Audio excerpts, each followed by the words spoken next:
देख रहे हैं इंडिया टीवी। आपके साथ मैं हूं मीनाक्षी जोशी। कहानी कुर्सी की का वक्त हो चुका है। आज हम बात करने जा रहे हैं दत्तात्रेय होसबोले के उस बयान की जिसे लेकर छिड़ा हुआ है सियासी घमासान। आरएसएस ने संविधान की प्रस्तावना में समाजवादी और धर्मनिरपेक्ष शब्दों की समीक्षा करने का बड़ा मुद्दा उठाया है। आरएसएस में नंबर 2 कद के माने जाने वाले दत्तात्रेय होसबोले ने कहा कि समाजवादी और धर्मनिरपेक्ष यानी समाजवाद और धर्मनिरपेक्ष शब्द आपातकाल के दौरान शामिल किए गए थे और ये कभी भी उस संविधान का हिस्सा नहीं थे जिसे बीआर अंबेडकर ने तैयार किया था। आरएसएस महासचिव दत्तात्रेय होसबोले ने कहा कि बाबा साहेब अंबेडकर ने जो संविधान बनाया उसकी प्रस्तावना में ये शब्द कभी भी नहीं था। आपातकाल के दौरान जब मौलिक अधिकार निलंबित किए गए, संसद ठप पड़ी हुई थी, काम नहीं कर रही थी, न्यायपालिका पंगु हो गई थी, तब ये शब्द जोड़े गए। दत्तात्रेय ने कहा कि इस मुद्दे पर बाद में चर्चा हुई लेकिन प्रस्तावना से उन्हें हटाने का कोई प्रयास नहीं किया गया। दत्तात्रेय होसबोले ने कहा कि प्रस्तावना में इन शब्दों को रहना चाहिए या नहीं रहना चाहिए, इस पर विचार करने की आवश्यकता है। सबसे पहले आपको सुना देते हैं पूरा स्टेटमेंट क्या है, उसके बाद फिर हमारे मेहमान इस वक्त स्टूडियो में जुड़े हुए हैं। Harshvardhan Tripathi ji, Vijay Trivedi ji, air commodore S Bahal साहब हमारे साथ जुड़े हुए हैं, salute for to you too, और सुमीर चौगावकर जी हमारे साथ जुड़े हुए हैं। लेकिन सबसे पहले आप सुने दत्तात्रेय होसबोले ने क्या कहा। आपातकाल के दौरान भारत के संविधान के प्रस्तावना में, प्रियम्बल में 2 शब्द जुड़े गए हैं। हम सब लोगों को मालूम है सेक्युलरिज्म और सोशलिज्म के, वो प्रस्तावना में नहीं थे पहले। प्रियम्बल शाश्वत रूप से है। क्या सोशलिज्म के विचार आइडियोलॉजी के नाते क्या शाश्वत है भारत के लिए? सेक्युलरिज्म का शब्द भारत संविधान में नहीं था, प्रस्तावना में जोड़ा है। विचार में होंगे सेक्युलरिज्म के, बाकी गवर्नमेंट पॉलिसीज में है, स्टेट पॉलिसी में है, वो अलग बात है। तो इन 2 शब्दों को प्रस्तावना में जोड़ा। बाद में इसको निकालने के प्रयत्न हुआ नहीं है। चर्चा हुई, दोनों प्रकार के आर्गुमेंट्स हुए, तो क्या वो रहनी चाहिए प्रस्तावना में?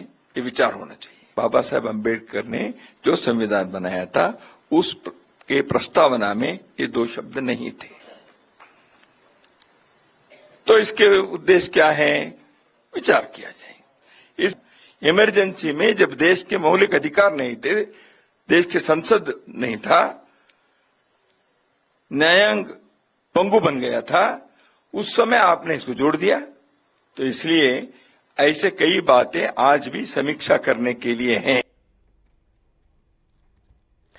दत्तात्रेय के द्वारा दिया गया यह बयान ये संघ की विचारधारा के अनुरूप तो हो सकता है, लेकिन ऐसे मौके पर जब चुनाव एकदम नजदीक आंखों के सामने दिखाई दे रहा हो, जब संविधान बचाओ के नारे राहुल गांधी लगाते आ रहे हो, जब लाल किताब को बार बार लहराया जाता आ रहा हो, जब पीडीए की बात कही जा रही हो, तब समाजवाद के शब्द को, इस विषय को उठाना, इसका कितना नफा होने जा रहा है, किसका नुकसान होने जा रहा है, आज इसी के इर्द गिर्द हमारी चर्चा की हम कहानी कुर्सी की में शुरुआत करेंगे। सबसे पहले विजय त्रिवेदी जी, उन्होंने तो जो बोलना था बोल दिया, लेकिन इसके रिपरकशन क्या होने जा रहे हैं? चुनाव सामने दिखाई दे रहा है।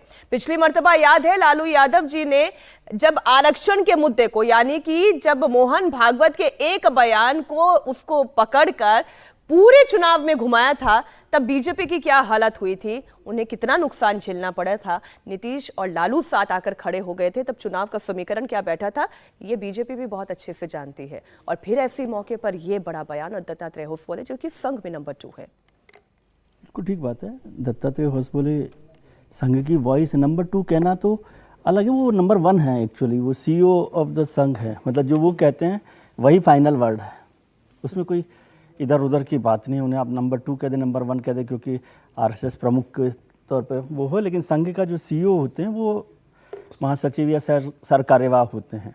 आपने जहाँ से बात शुरू की वो बिल्कुल ठीक बात है कि 2015 को याद कीजिए, आरएसएस प्रमुख थे भागवत साहब, उन्होंने कहा था कि रिजर्वेशन के मसले को रिकंसीडर करना चाहिए। उन्होंने कहा नहीं था कि खत्म करना है या हटाना है, ये बात नहीं कही थी। और आज हौसबोले जी भी वही बात कह रहे हैं कि संविधान में ये जो दो शब्द हैं सेकुलरिज्म और सोशलिज्म, इनको रखना चाहिए नहीं रखना चाहिए, इस पर डिबेट होनी चाहिए जी।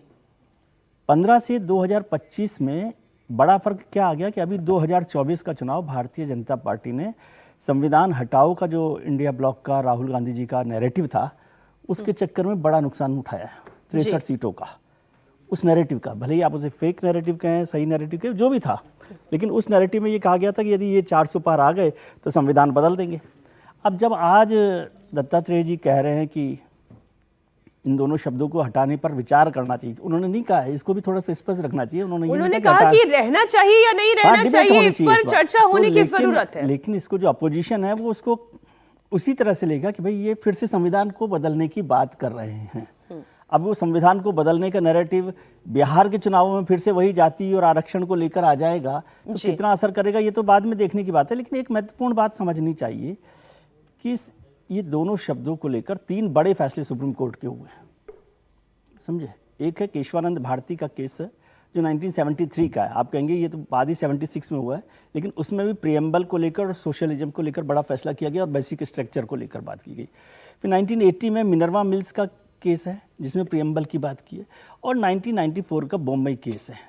तीनों केसेज में सुप्रीम कोर्ट ने साफ किया है कि एक तो सोशलिज्म, सेक्युलरिज्म ये part of ethos of the constitution, ये संविधान की आत्मा है। तो ये कहना कि नहीं वो 75 में 76 में लागू किया गया था और उस समय नहीं था, तो इसको सुप्रीम कोर्ट ने साफ किया। दूसरी बात कही कि प्रियम्बल जो है वो पार्ट ऑफ बेसिक स्ट्रक्चर है। तो पार्ट ऑफ बेसिक स्ट्रक्चर का मतलब यह है कि ये भी बॉम्बे केस में कहा गया कि बेसिक स्ट्रक्चर को नहीं बदला जा सकता। लेकिन बेसिक स्ट्रक्चर में ही तो एडिशन हुआ था सर, सवाल यहीं से तो शुरू होता है कि प्रियम्बल तो पहले, उसके बाद तो 94 में संविधान उस पर आ गया ना फैसला जी, बॉम्बे केस में फैसला आ गया जिसमें कहा गया कि बेसिक स्ट्रक्चर को नहीं बदला जा सकता।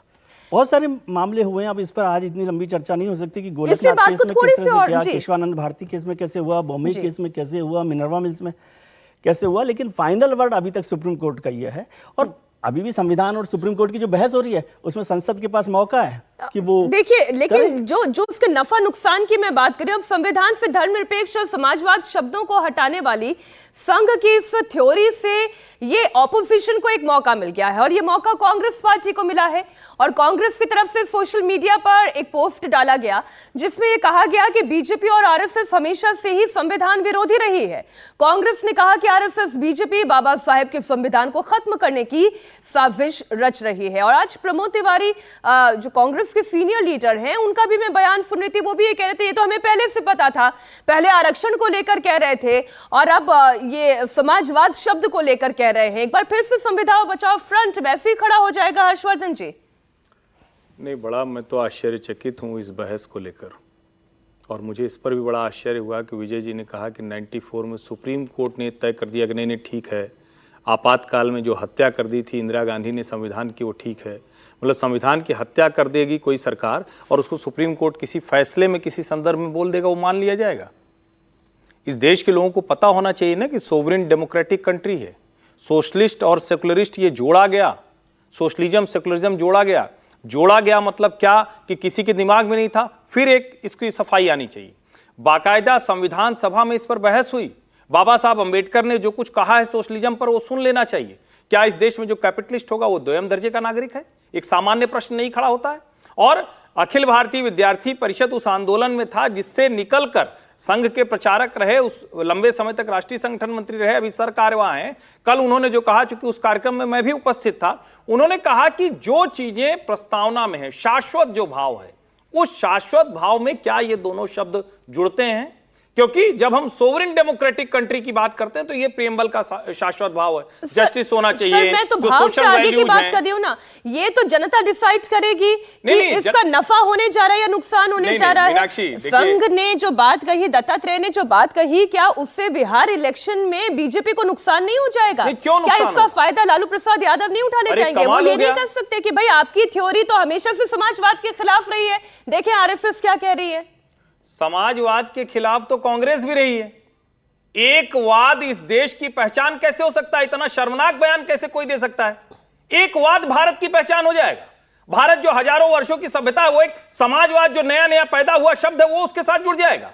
और इसीलिए मैं कह रहा हूं, जब इसको आप सवाल पूछेंगे, दत्तात्रेय होसवाले संविधान बचाने की बात कर रहे हैं या बदलने की बात कर रहे हैं? वो बचाने की बात कर रहे हैं। जो लोग कह रहे हैं कि ये बचा नहीं रहे, बदल रहे हैं, वो बदल चुके हैं।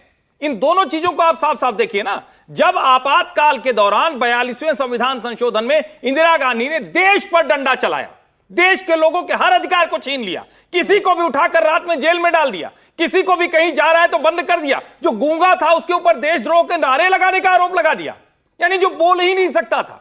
इस तरह के अत्याचार के समय में आप कह रहे हैं कि नहीं नहीं, एक जो संशोधन हुआ तो हमारा बेसिक स्ट्रक्चर है। कहां की बातचीत हम लोग कर रहे हैं? और इसके आगे आ जाइए, क्या भारतवर्ष में जो संविधान बना है, जो वो नायक बैठे थे उनके अंदर वो भावनाएं नहीं थी? क्या वो भावनाएं अगर नहीं होती तो ये संविधान बन पाता? संविधान बना इसलिए क्योंकि हमारे देश की सभ्यता संस्कृति है। और मैं फिर कह रहा हूं एक जरूरी बात, और आप ये सारे लोग जो अभी शो को देख रहे हैं जरा ध्यान से देख लीजिए। नीतीश जी और भाजपा एक साथ हो जाएं तो कौन सा समीकरण चलता है? नीतीश जी और लालू वो एक साथ हो जाएं तो कौन सा समीकरण चलता है? टीवी की डिबेट में बड़े बड़े विश्लेषक आपके सामने झूठ बोलते हैं कि 2015 में मोहन राव भागवत के बयान की वजह से जातीय उन्माद बढ़ा। ये नीतीश और लालू का समीकरण था जिसने बिहार के चुनाव परिणाम पर इतनी सामान्य ये जातीय समीकरण जाता है। ये जातीय समीकरण है जो अभी 2015 के कॉन्टेक्स्ट में बात हो रही थी। लेकिन जब भी इस तरह से संविधान के अंदर परिवर्तन करने की बात या प्रियम्बल के अंदर परिवर्तन करने की बात आती है तो ये सबसे बड़ा मौका होता है विपक्षी दलों के पास कि आप संविधान में बदलाव करना चाहते हैं। मूल रूप में ले जाना, दोनों का फर्क है। हम लोग गलत शब्दावली इस्तेमाल कर रहे हैं अगर ये कह रहे हैं परिवर्तन नहीं, जो ये संविधान था वही होना चाहिए। नहीं, ये सवाल पूछे ना। जब आप कहेंगे डेविल एडवोकेट की भूमिका निभाऊंगे ना हर्षवर्धन जी। नहीं, वो मैं आरजेडी के पर्सपेक्टिव से भी बात बोलूंगी, मैं कांग्रेस के पर्सपेक्टिव से भी बात रखूंगी। आरएसएस की थ्योरी से क्या बिहार के इलेक्शन में टर्न होगा? क्या बीजेपी को नुकसान हो सकता है? यह नुकसान इसलिए क्योंकि संविधान बचाओ के नारे आप माने या ना माने, अगर कांग्रेस पार्टी 90 तक पहुंच पाई है, बेहतर कर पाई है इस इलेक्शन में, तो एक नैरेटिव उसने भी काम किया। ये बीजेपी के आला नेता भी कहते हैं, सामने ना बोले लेकिन अंतर कहते हैं। इसका राष्ट्रीय स्वयंसेवक संघ जो कोई बात कहता है तो संघ राजनीतिक रूप से कोई नफा नुकसान की बात नहीं करता। संघ इस बात की चिंता नहीं करता कि इससे भारतीय जनता पार्टी को नफा होगा या नुकसान होगा। संघ राष्ट्र हित की बात करता है, जो देश हित में, जो समाज के हित में, वह संघ बात करता है। 2015 में मोहन भागवत जी ने कहा था, वो समाज के हित में था इसलिए कहा था। ठीक है, 2015 के चुनाव में नीतीश कुमार और लालू प्रसाद यादव मिलकर चुनाव लड़े, इसके कारण वो चुनाव परिणाम ऐसा गया। लेकिन ठिकरा मोहन भागवत जी को फोड़ने की कोशिश की गई कि मोहन भागवत जी ने कहा, इसलिए यह परिणाम हुआ। कल दत्तात्रेय होसबोले जी ने जो कहा, संघ के जो सरकारवा है, अब संघ में कहा जाता है कि नंबर 2 है, नंबर 1 है। भाई अब संघ तो ये बात नहीं मानता। संघ में तो सभी स्वयंसेवक है और सभी प्रचारक है। ये तो दायित्व की बात है कि आज दत्तात्रेय होसबोले जी के पास दायित्व पहले भैया जी जोशी के पास था। नहीं, मेरा सवाल बड़ा साफ है, क्या बीजेपी को नुकसान होगा इस तरीके के बयान से, या इससे कोई फर्क नहीं पड़ता? संघ क्या बयान दे रहा है, ग्राउंड पर इसका कोई असर नहीं? मुझे लगता है कि एक चुनाव के नफा नुकसान को लेकर जो परिवर्तन होना चाहिए, जो सच्चाई है, उससे मुंह मोड़ना ठीक नहीं है। भारतीय जनता पार्टी को भी इस बारे में चर्चा करना चाहिए। प्रधानमंत्री मोदी तो जाने जाते हैं इस बात के लिए। वो तो कहता है कि भाई राजनीतिक परिणामों से मैं किसी बात को नहीं करता हूं, देश हित में जो होता है, भविष्य में देश को जिस चीज का फायदा होगा उसे मैं लेकर जाता हूं। तो मुझे लग रहा है कि 2014 से जब भारतीय जनता पार्टी की सरकार है, 2025 11 साल हो चुके हैं, तो मुझे लग रहा है ये पहले इस पर चर्चा होनी चाहिए थी और केंद्र सरकार को उस पर आगे बढ़ना चाहिए था।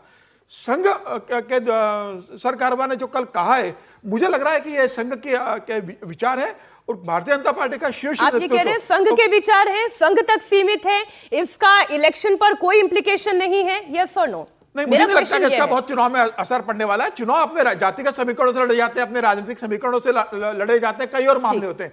संघ समाज की बात करता है और संघ को लगता है तो संघ ने अपनी बात की, और मुझे लग रहा है उस बात को भारतीय जनता पार्टी के शीर्ष नेतृत्व को, केंद्र सरकार के शीर्ष नेतृत्व को और प्रधानमंत्री को यह सुनना चाहिए कि चल जो दत्तात्रेय होसबोले जी ने कहा है और इस पर व्यापक चर्चा होना चाहिए। मुझे लगता है कि लोकसभा में इस पर चर्चा हो। अभी पार्लियामेंट का सेशन 21 तारीख से शुरू हो रहा है, भारतीय जनता पार्टी इसकी शुरुआत करे, केंद्र सरकार इस पर चर्चा करवाए।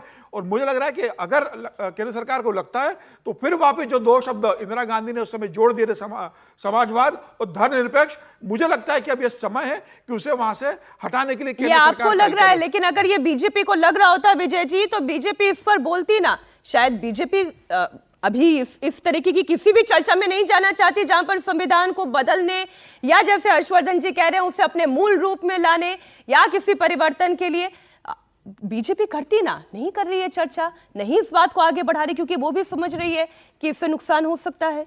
देखिए मीनाक्षी जी, एक तो पहले संघ को ये स्पष्ट करना चाहिए कि उसे शब्दों से प्रॉब्लम है या समाजवाद और धर्मनिरपेक्षता से प्रॉब्लम है। पहले ये तो साफ करे संघ कि वो शब्द क्या संविधान में जुड़ने से, सुप्रीम कोर्ट ने तो कहा ये इथोस ऑफ कॉन्स्टिट्यूशन है, और जो कॉन्स्टिट्यूएंट असेंबली में जब डिबेट हुई उसमें भी ये बात कही गई कि इथोस ऑफ कंट्री जो है ना वो है सोशलिज्म और सेकुलरिज्म। ठीक है, अब आप पहले तो समाजवाद पर बहस करने से पहले संघ को या जो भी लोग मांग कर रहे हैं उनको स्पष्ट करना चाहिए कि वो समाजवाद से परेशान है, धर्मनिरपेक्षता से परेशान नहीं है, उनके खिलाफ हैं, पहली बात। और ये बात हुई है 76 में, 42nd अमेंडमेंट हुआ 46 में। उसके बाद 20 साल मिला है मौका, 20 साल आपको सरकार में रहने का। वाजपेयी सरकार को 3 साल, जनता पार्टी सरकार को 2.5 साल और 11 साल ये, तो 20 साल आपके पास थे। संघ की भूमिका कोई आज होसबोले जी के बोलने से थोड़ी हुई है, ये तो उनका विचार हमेशा से ही है। तो 20 साल में आपने ये काम नहीं किया, और वो तब भी नहीं किया जब 303 का आपके पास मौका था, क्योंकि आप जानते हैं कि आप उस लड़ाई में नहीं चल सकते आगे। और ये बहस हो, इसमें कोई आपत्ति नहीं ना, जैसे समीर जी ने भी कहा संसद में बहस हो जाए कि भाई ठीक है, बहस होने में कोई परेशानी नहीं है ना, चर्चा हो जाएगी और सरकार चाहेगी, सरकार के पास ये था। आप देखें ना, बोल्ड अक्षरों में हम वहां ऊपर लाल पट्टी में भी लिखकर पूछ रहे हैं कि क्या इलेक्शन पर इसका कोई असर होता है जब हम समाजवाद को जब आप ये कहते हैं कि 2015 में आरजेडी और नीतीश कुमार जी के जीतने से बदला नतीजा, तो 2024 में तो नीतीश कुमार जी आपके साथ थे, क्या हुआ? नीतीश कुमार और आरजेडी के साथ होने से यदि चुनाव का नतीजा बदला है बिहार का, तो 2024 में तो नीतीश कुमार तो साथ में थे भारतीय जनता पार्टी वो यानी जाति इक्वेशन है। एक क्विक कमेंट बहल साहब इसमें देना चाह रहे हैं। बहुत दत्तात्रेय जी की बहुत रिस्पेक्ट करता हूं। उन्होंने जो 2 चीजें बहुत ही अहम कही हैं इसके अंदर, वो है सेकुलरिज्म, जो 42nd अमेंडमेंट 1976 के अंदर ये जो वर्ड आया था sovereign socialist secular democratic Republic, ये 2 वर्ड जरूर ऐड किए गए थे और उन्होंने ये कहा कि इस पे विचार करना चाहिए, उन्होंने ये नहीं कहा कि इसको करना चाहिए। लेकिन मैं इसमें एक चीज और एंगल ऐड करना चाहता हूं कि इसको लोग कैसे एक्सप्लॉइट कर सकते हैं। जो कि फील्ड मार्शल जो जनरल हैं आसिम मुनीर, उनके लिए तो ये म्यूजिक होगा। वो कहीं ना कहीं ये सोच रहे होंगे जो मैं कर नहीं पाया पहलगांव के अंदर, शायद ये डिबेट उसको कर दे। यानी कि जो वो हिंदू मुस्लिम डिवाइड या जो कराना चाहते थे पहलगांव के द्वारा, तो कहीं ना कहीं ऑपोजिशन भी और जो खासकर माइनॉरिटीज हैं वो इसको कहीं दूसरे तरीके से ना देखे और इलेक्शन के अंदर एक मेजर मुद्दा ना बन जाए। माइनॉरिटीज, आपने एक और इसमें इंपॉर्टेंट एंगल जोड़ा है। एक और खबर मैं आपको बता दूं, पश्चिम बंगाल में विधानसभा चुनाव 2026 में होने हैं, लेकिन ममता बनर्जी ने अभी से चुनाव की तैयारी शुरू कर दी है। ममता बनर्जी ने वोटर लिस्ट और एनआरसी को अपना नया हथियार बनाया है। ममता बनर्जी ने एक बार फिर चुनाव आयोग पर गंभीर आरोप लगाए हैं। उन्होंने कहा कि बिहार चुनाव के नाम पर पूरे देश में एनआरसी लागू करने की प्रक्रिया हो रही है। उन्होंने दावा किया कि इस लिस्ट में माता और पिता के नाम जाति प्रमाण पत्र के आधार पर शामिल किए जा रहे हैं। आपको बता दें कि बिहार और बंगाल समेत 6 राज्यों में चुनाव आयोग विशेष गहन मतदाता सूची रिवीजन कैंपेन शुरू करने जा रही है और इसका उद्देश्य यह है कि अवैध नागरिकों को वोटर लिस्ट से हटाकर एक सटीक और विश्वसनीय मतदाता लिस्ट तैयार करना है। इस साल के अंत तक बिहार में विधानसभा के चुनाव होने हैं, जिस पर वहां से ये जो प्रक्रिया उससे पहले ही शुरू हो रही है। ममता बनर्जी ने अभी से यह मुद्दा उठाकर पश्चिम बंगाल में एक मैसेजिंग शुरू कर दी है। पश्चिम बंगाल में यह मुद्दा इस लिहाज से भी इंपॉर्टेंट है क्योंकि यहां पर रोहिंग्या और अवैध बांग्लादेशी घुसपैठियों का मुद्दा हमेशा से ही गर्म रहा है और वहां पर विपक्ष यानी कि बीजेपी लगातार इस मुद्दे को हवा देती रही है कि जो बंगाली है उसी को ही मतदान का अधिकार है, रोहिंग्या मुसलमानों का नहीं, जो कि कोर वोटर है ममता बनर्जी के। आप पहले सुने क्या कहा गया है। এতে অনেক ঘাবলা আছে, মানে স্ক্যাম আছে। বিহারটা তো আসলে বিজেপির গভর্নমেন্ট কিছু করবে না। They will not act for Bihar. Only 3 months are left. Whatever BJP will say, that they will follow. But for Bengal, they are targeting actual Bengal. They are targeting actual migrant workers. They are targeting the Bengal people. Because they are afraid. But Election Commission cannot do it unilaterally without talking to the political parties. Political parties are not the bonded labor. Elected government are not the bonded labor. Or the political parties, whoever it may be. I respect all the political parties, তাদের ideology আলাদা হতে পারে, তাদের system আলাদা হতে পারে, but only to help BJP এবং প্রচারকদের দিয়ে এইসব প্ল্যানগুলো করানো হয়েছে। अब ये ममता बनर्जी की चिंताओं को क्यों बढ़ा रहा है, ये वाजिब है। इसमें मैं प्रश्न ना भी पूछूं हर्षवर्धन जी, आप जानते हैं कि ममता बनर्जी क्यों परेशान है? क्योंकि उनका कोर वोटर कहीं उनसे ना दूर हो जाए, कहीं इलेक्शन कमीशन की मतदाताओं की लिस्ट उनके वोट ना घटा दे, उन्हें इस बात की चिंता सता रही है। नहीं, मुझे समझ में नहीं आ रहा है कि मतदाता सूची के पुनरीक्षण का काम, उसके रिवीजन का काम, उसमें जहाँ जहाँ है वेरिफिकेशन का काम, ये होता ही रहा है। अब उसको चुनाव आयोग ने थोड़ा और स्ट्रांग मेजर्स लिए हैं, क्योंकि बार बार विपक्ष की पार्टियां, और वो ठीक भी है, लोकतंत्र में सवाल खड़े होते रहते हैं, सवालों का जवाब आना चाहिए। एक समय में सवाल ईवीएम पर था, फिर ईवीएम के साथ मशीन के साथ वीवीपैट लगेगा, फिर 5% पे लगेगा, फिर सब पर लगेगा, फिर पर्ची निकलेगी कि नहीं निकलेगी, फिर उन पर्चियों को कितना होगा, फिर 3 जो लोग हैं उनमें से कोई भी अदालत जा सकता है। यहां तक तो हम आ गए। अब मतदाता सूची को दुरुस्त किया जा रहा है, चुनाव आयोग की तरफ से भी है, सरकार भी बार बार कह रही है कि भाई इसको आधार कार्ड से लिंक कर दीजिए। एक बार हर्षवर्धन त्रिपाठी का कहीं वोट हो गया तो ये नहीं होगा कि इस चुनाव में तो हम नोएडा, अगले चुनाव में प्रयागराज, तीसरे चुनाव में प्रतापगढ़, चौथे चुनाव में बंबई, ऐसे वोटिंग नहीं होने पाए। इसमें किसी को क्या भला ऐतराज हो सकता है? और कमाल की बात यह है कि जब मैं टीवी पर विपक्षी पार्टियों के प्रवक्ताओं को सुन रहा हूं तो बड़ा अजीब अजीब सा तर्क दे रहे हैं। वो कह रहे हैं बिहार में तो सब प्रवासी होते हैं, बंगाल में तो रोहिंग्या को निशाना बनाया जा रहा है। अरे कमाल है, रोहिंग्या को तो निशाना बनाया ही जाएगा ना, इसमें मतलब इसमें गलत क्या है? अगर कोई भी भारत देश का नागरिक नहीं है, वो सही रास्ते से भारत आया है, बिल्कुल अतिथि देवो भव। लेकिन अगर वो गलत रास्ते से आया है तो बिल्कुल उसको, मैं तो ये कहूंगा कि जैसे लतिया के भगाया जाता है वैसे अवैध घुसपैठियों को भगाया जाना चाहिए। फिर अगर वो हमारी चुनाव प्रक्रिया में शामिल हो गया, हमारा मतदाता बन गया, तब तो संविधान की मूल भावना के खिलाफ है। फिर मैं समझ नहीं पा रहा हूं कि विपक्षी पार्टियां चाहती क्या है, तरीका तो बताना चाहिए। अच्छा, बीजेपी किस तरीके से इस पूरे मामले पर पलटवार कर रही है? क्योंकि पश्चिम बंगाल में दीघा में जो जगन्नाथ जी का मंदिर बना है वहां पे प्रसाद वितरण का ऐलान किया गया और फिर यहां से एक नया विवाद खड़ा हुआ। बीजेपी ने ममता बनर्जी पर 2026 में होने वाले चुनाव से पहले हिंदुओं को लुभाने के लिए इस रथ यात्रा का राजनीतिकरण करने का आरोप लगाया। जल्दी से आप ये कमेंट सुन लें। जगन्नाथ प्रभु को ही पॉलिटिसाइज कर दिया ममता बनर्जी ने, जो पूरे देश में कहीं नहीं हुआ। It is a cultural centre, उसमें तो पूजा नहीं हो सकता। कल्चरल सेंटर में पूजा कैसे हो सकता है? ये मुझे लगता है किसी की सरकार की काम रथ यात्रा कराना नहीं होता। जगन्नाथपुरी का अलग विषय है, तो वहाँ पे उस तरीके से होता है, सरकार पीछे रहता है। लेकिन ममता बनर्जी हिंदू वोट को बांटने के लिए, जो 5 से 10% हिंदू है, जिनको ममता बनर्जी हर बार मूर्ख बनाकर, धोखा देकर वोट ले लेते हैं। जैसे रामायण में हुआ था, रावण भी भगवा पहन के आया था ना, माँ सीता ने समझ लिया कि साधु है, गलती कर बैठे। उसी तरह पश्चिम बंगाल के कुछ हिंदू जो गलती पर बैठे हैं ममता बनर्जी के मंदिर को देखकर, और ममता बनर्जी उसी गलती का नाजायज लाभ उठा रहे हैं। और आगे आने वाले समय में ममता बनर्जी ने दूसरी तरफ से तोहा सिद्दीकी वगैरह से ये डिमांड भी रेज कर दिया कि वहाँ पे एक मस्जिद भी बनाना पड़ेगा। तो थोड़ा टाइम जाने के बाद हिंदुओं को पता चलेगा कि जगन्नाथ कल्चरल सेंटर या जगन्नाथ मंदिर बोल के जो चलाया जा रहा है, वो मंदिर बनाने के लिए मंदिर बनाया जा रहा है या मस्जिद बनाने के लिए मंदिर बनाया जा रहा है। ये जो सुकांता मजूमदार कह रहे हैं ममता बनर्जी की टेंशन अगर अपने रोहिंग्या वोटर्स को लेकर है, तो सुकांता मजूमदार की टेंशन अपने हिंदू वोटर्स को लेकर है। ठीक कह रही हूँ विजय जी? बिल्कुल। और मुझे समझ नहीं आया क्यों पर, बल्कि उनको खुश होना चाहिए कि भाई एक ऐसी मुख्यमंत्री जिनको हमेशा वो मुस्लिम क्या कहते हैं उसको, अपीजमेंट के लिए आरोप लगाते हैं। यदि वो हिंदू लोगों के लिए जगन्नाथ यात्रा या जो भी कर रही हैं उसमें योगदान दे रही हैं, तो उनको खुश होना चाहिए। बल्कि समझना चाहिए कि भारतीय जनता पार्टी के दबाव में ममता जी ऐसा कर रही हैं। लेकिन उनको मुश्किल ये हो रही है कि यदि ये वोटर भी उनके पास चला जाएगा तो फिर मुश्किल होगी ना। तो वोट, सबकी चिंता वही है। ममता जी बिना राजनीति के कर रही हैं ऐसा तो है नहीं। कोई भी राजनेता बिना राजनीतिक कारण के तो नहीं करेगा। अब चुनाव आ रहे हैं तो जगन्नाथ यात्रा भी होगी, अभी चंडी पाठ भी होगा, सब कुछ होगा। लेकिन अब सुकांता जी की परेशानी यही है कि अभी तक तो वो मुस्लिम अपीजमेंट का आरोप उन पर लगाते रहे।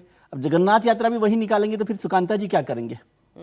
हालांकि अभी नहीं, उनका लेकिन अध्यक्ष जगन्नाथ यात्रा तो कोई भी निकाल सकता है, हाँ, इसमें तो तो इसमें कोई कोई- ये तो कोई, और देश के हर शहर में वैसे भी और अभी निकलती निकल रही है, आज दिल्ली सुबह में भी निकल रही है, अहमदाबाद में भी निकली है, निकलती हर अहमदाबाद जगह में निकलती निकली है, उड़ीसा में आज शाम से शुरू हो रही है। मुझे लगता है कि शायद इसका जो उनका मूल ऐतराज है, वो जो प्रसाद मुसलमानों को बनाने का काम दिया है, या जिसको मैं पढ़ पा रहा था खबरों में, उस पर मूल ऐतराज है। क्योंकि ये जब कहना कि कोई मंदिर लेकिन बना ऐसा पाएगा, एतराज उन्होंने अपने बयान में तो नहीं जाहिर किया।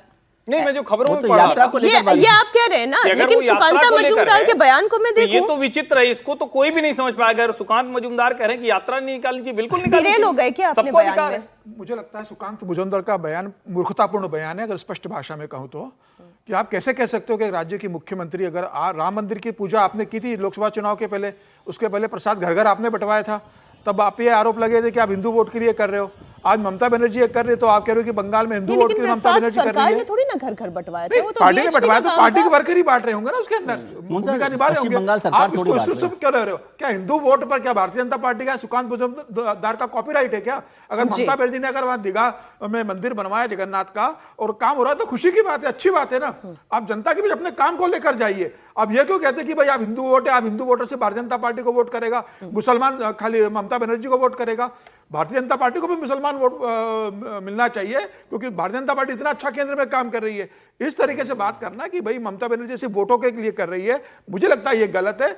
मंदिर बनाई अच्छा बात है, और पूरे देश में मंदिर बनना चाहिए। जगन्नाथ का मंदिर दीघा में अगर ममता बनर्जी बना रही है, जिसके ऊपर मुसलमान तुष्टिकरण की राजनीति का आरोप लगता है, तो ये भारतीय जनता पार्टी को इसमें तो खुश होना चाहिए कि ममता बनर्जी भी अब हिंदुत्व की राह की तरफ बढ़ रही है। ठीक, ब्रेक के बाद एक बार फिर आपका स्वागत है। कहानी कुर्सी की देख रहे हैं आप, और इस हिस्से में एक बड़ी खबर की बात करेंगे। खबर आ रही है कोलकाता से, जहां कस्बा लॉ कॉलेज में एक छात्र से गैंग रेप रिपोर्ट की गई है। पुलिस ने 3 आरोपियों को इस मामले में गिरफ्तार किया है।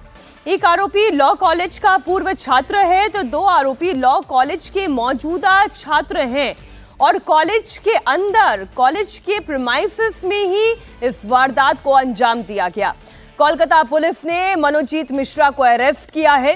गैंग रेप केस में जैब अहमद को गिरफ्तार किया गया है, और तीसरा आरोपी इस मामले में प्रमीत मुखोपाध्याय है, जो गिरफ्तार किया गया है। इस वक्त की बड़ी खबर आपको बता दें, 3 गिरफ्तारियां पुलिस कर चुकी है। इस बार लॉ कॉलेज में एक पूर्व छात्र और 2 मौजूदा छात्र गैंग रेप के आरोप में गिरफ्तार किए गए हैं। आरजीकर कांड के बाद कोलकाता में फिर से एक बार रेप के आरोप, और इस बार गैंग रेप का आरोप लग रहा है कस्बा लॉ कॉलेज में। कस्बा लॉ कॉलेज में 25 तारीख रात को 3 लोग मिलके एक लॉ कॉलेज के स्टूडेंट से रेप किया है, ऐसे ही आरोप कस्बा थाना में दायर किया गया है। उसके बाद जैसे कि कस्बा थाना ने जिन 3 लोगों के खिलाफ ये आरोप लगा था, इन 3 लोगों को गिरफ्तार कर लिया है, जिसमें से 2 लॉ कॉलेज के स्टूडेंट है और एक स्टूडेंट है। तो ये पूरी घटना कैसे हुई, इसके बारे में पुलिस फिलहाल पूछताछ कर रही है, और इसके साथ साथ जितने भी आरोपी है, यानी कि 3 आरोपियों को कुछ देर में ही कस्बा पुलिस स्टेशन से कोर्ट में पेश किया जाएगा, और अपनी पुलिस अपने रिमांड में लेने के लिए कोर्ट पर मांग करेगी। तो सब मिला के कोलकाता में फिर से एक बार रेप का मामला सामने आया है, और इस बार गैंग रेप का आरोप लग रहा है। एक छात्रा जो कि कस्बा लॉ कॉलेज के छात्रा है, और उन्होंने आरोप लगाया है कि कॉलेज के अंदर, प्रीमाइसेस के अंदर ये पूरी घटना यानी कि गैंग रेप किया गया है उनके साथ। तो पुलिस इसके बारे में आगे की पूछताछ कर रही है, और कुछ ही देर में उनको, जितने भी आरोपी हैं, उनको कोर्ट में पेश भी किया जाएगा। हमारे सहयोगी ओंकार सरकार कोलकाता से लाइव जुड़े हुए हैं। ओंकार, सबसे पहले तो आप ये बताएं कि गैंगरेप पीड़िता की स्थिति क्या है, और ये जो 3 आरोपी गिरफ्तार किए गए हैं, इनके बारे में और क्या डिटेल्स मिल रही हैं, कब ये घटना घटी है, पुलिस ने अभी तक क्या छानबीन की है? देखिए, इस वक्त मैं कस्बा के उसी साउथ लॉ कॉलेज के सामने हूं, जहां पर ये पूरी घटना हुई है। मैं दिखाने की कोशिश करूंगा। ये कस्बा में साउथ कोलकाता लॉ कॉलेज है, और इसी जगह पे, यानी कि ये जो रूम सामने दिखाई दे रहा है, इसी जगह पर 25 तारीख रात के 7:30 से 8:50 के बीच में ये पूरी अपराध संगठित किया गया, जिसमें 3 लोग शामिल है, जिनके नाम भी अभी तक पता चल पा रहा है। तो इन तीनों में से 2 छात्र जो कि कॉलेज के छात्र है और एक स्टूडेंट भी है। तो इसके बदौलत जो जानकारी हासिल हो पा रहा है कि ये तीन लोगों ने मिलकर इसी कॉलेज प्रीमाइसेस के अंदर में पूरी घटना को वारदात दिया है। और इसके साथ साथ यहाँ पर जो गार्ड उस वक्त मौजूद थे उनको भी इस जगह से हटाया गया और उसके बाद पूरी घटना घटाई गई। मतलब आप ये कह रहे हैं कि इसमें गार्ड की भी मिली भगत थी? साउथ कोलकाता लॉ कॉलेज के ओंकार, क्या आप ये बता रहे हैं कि इसमें गार्ड की भी मिली भगत थी? गार्ड को यहां से हटाया गया?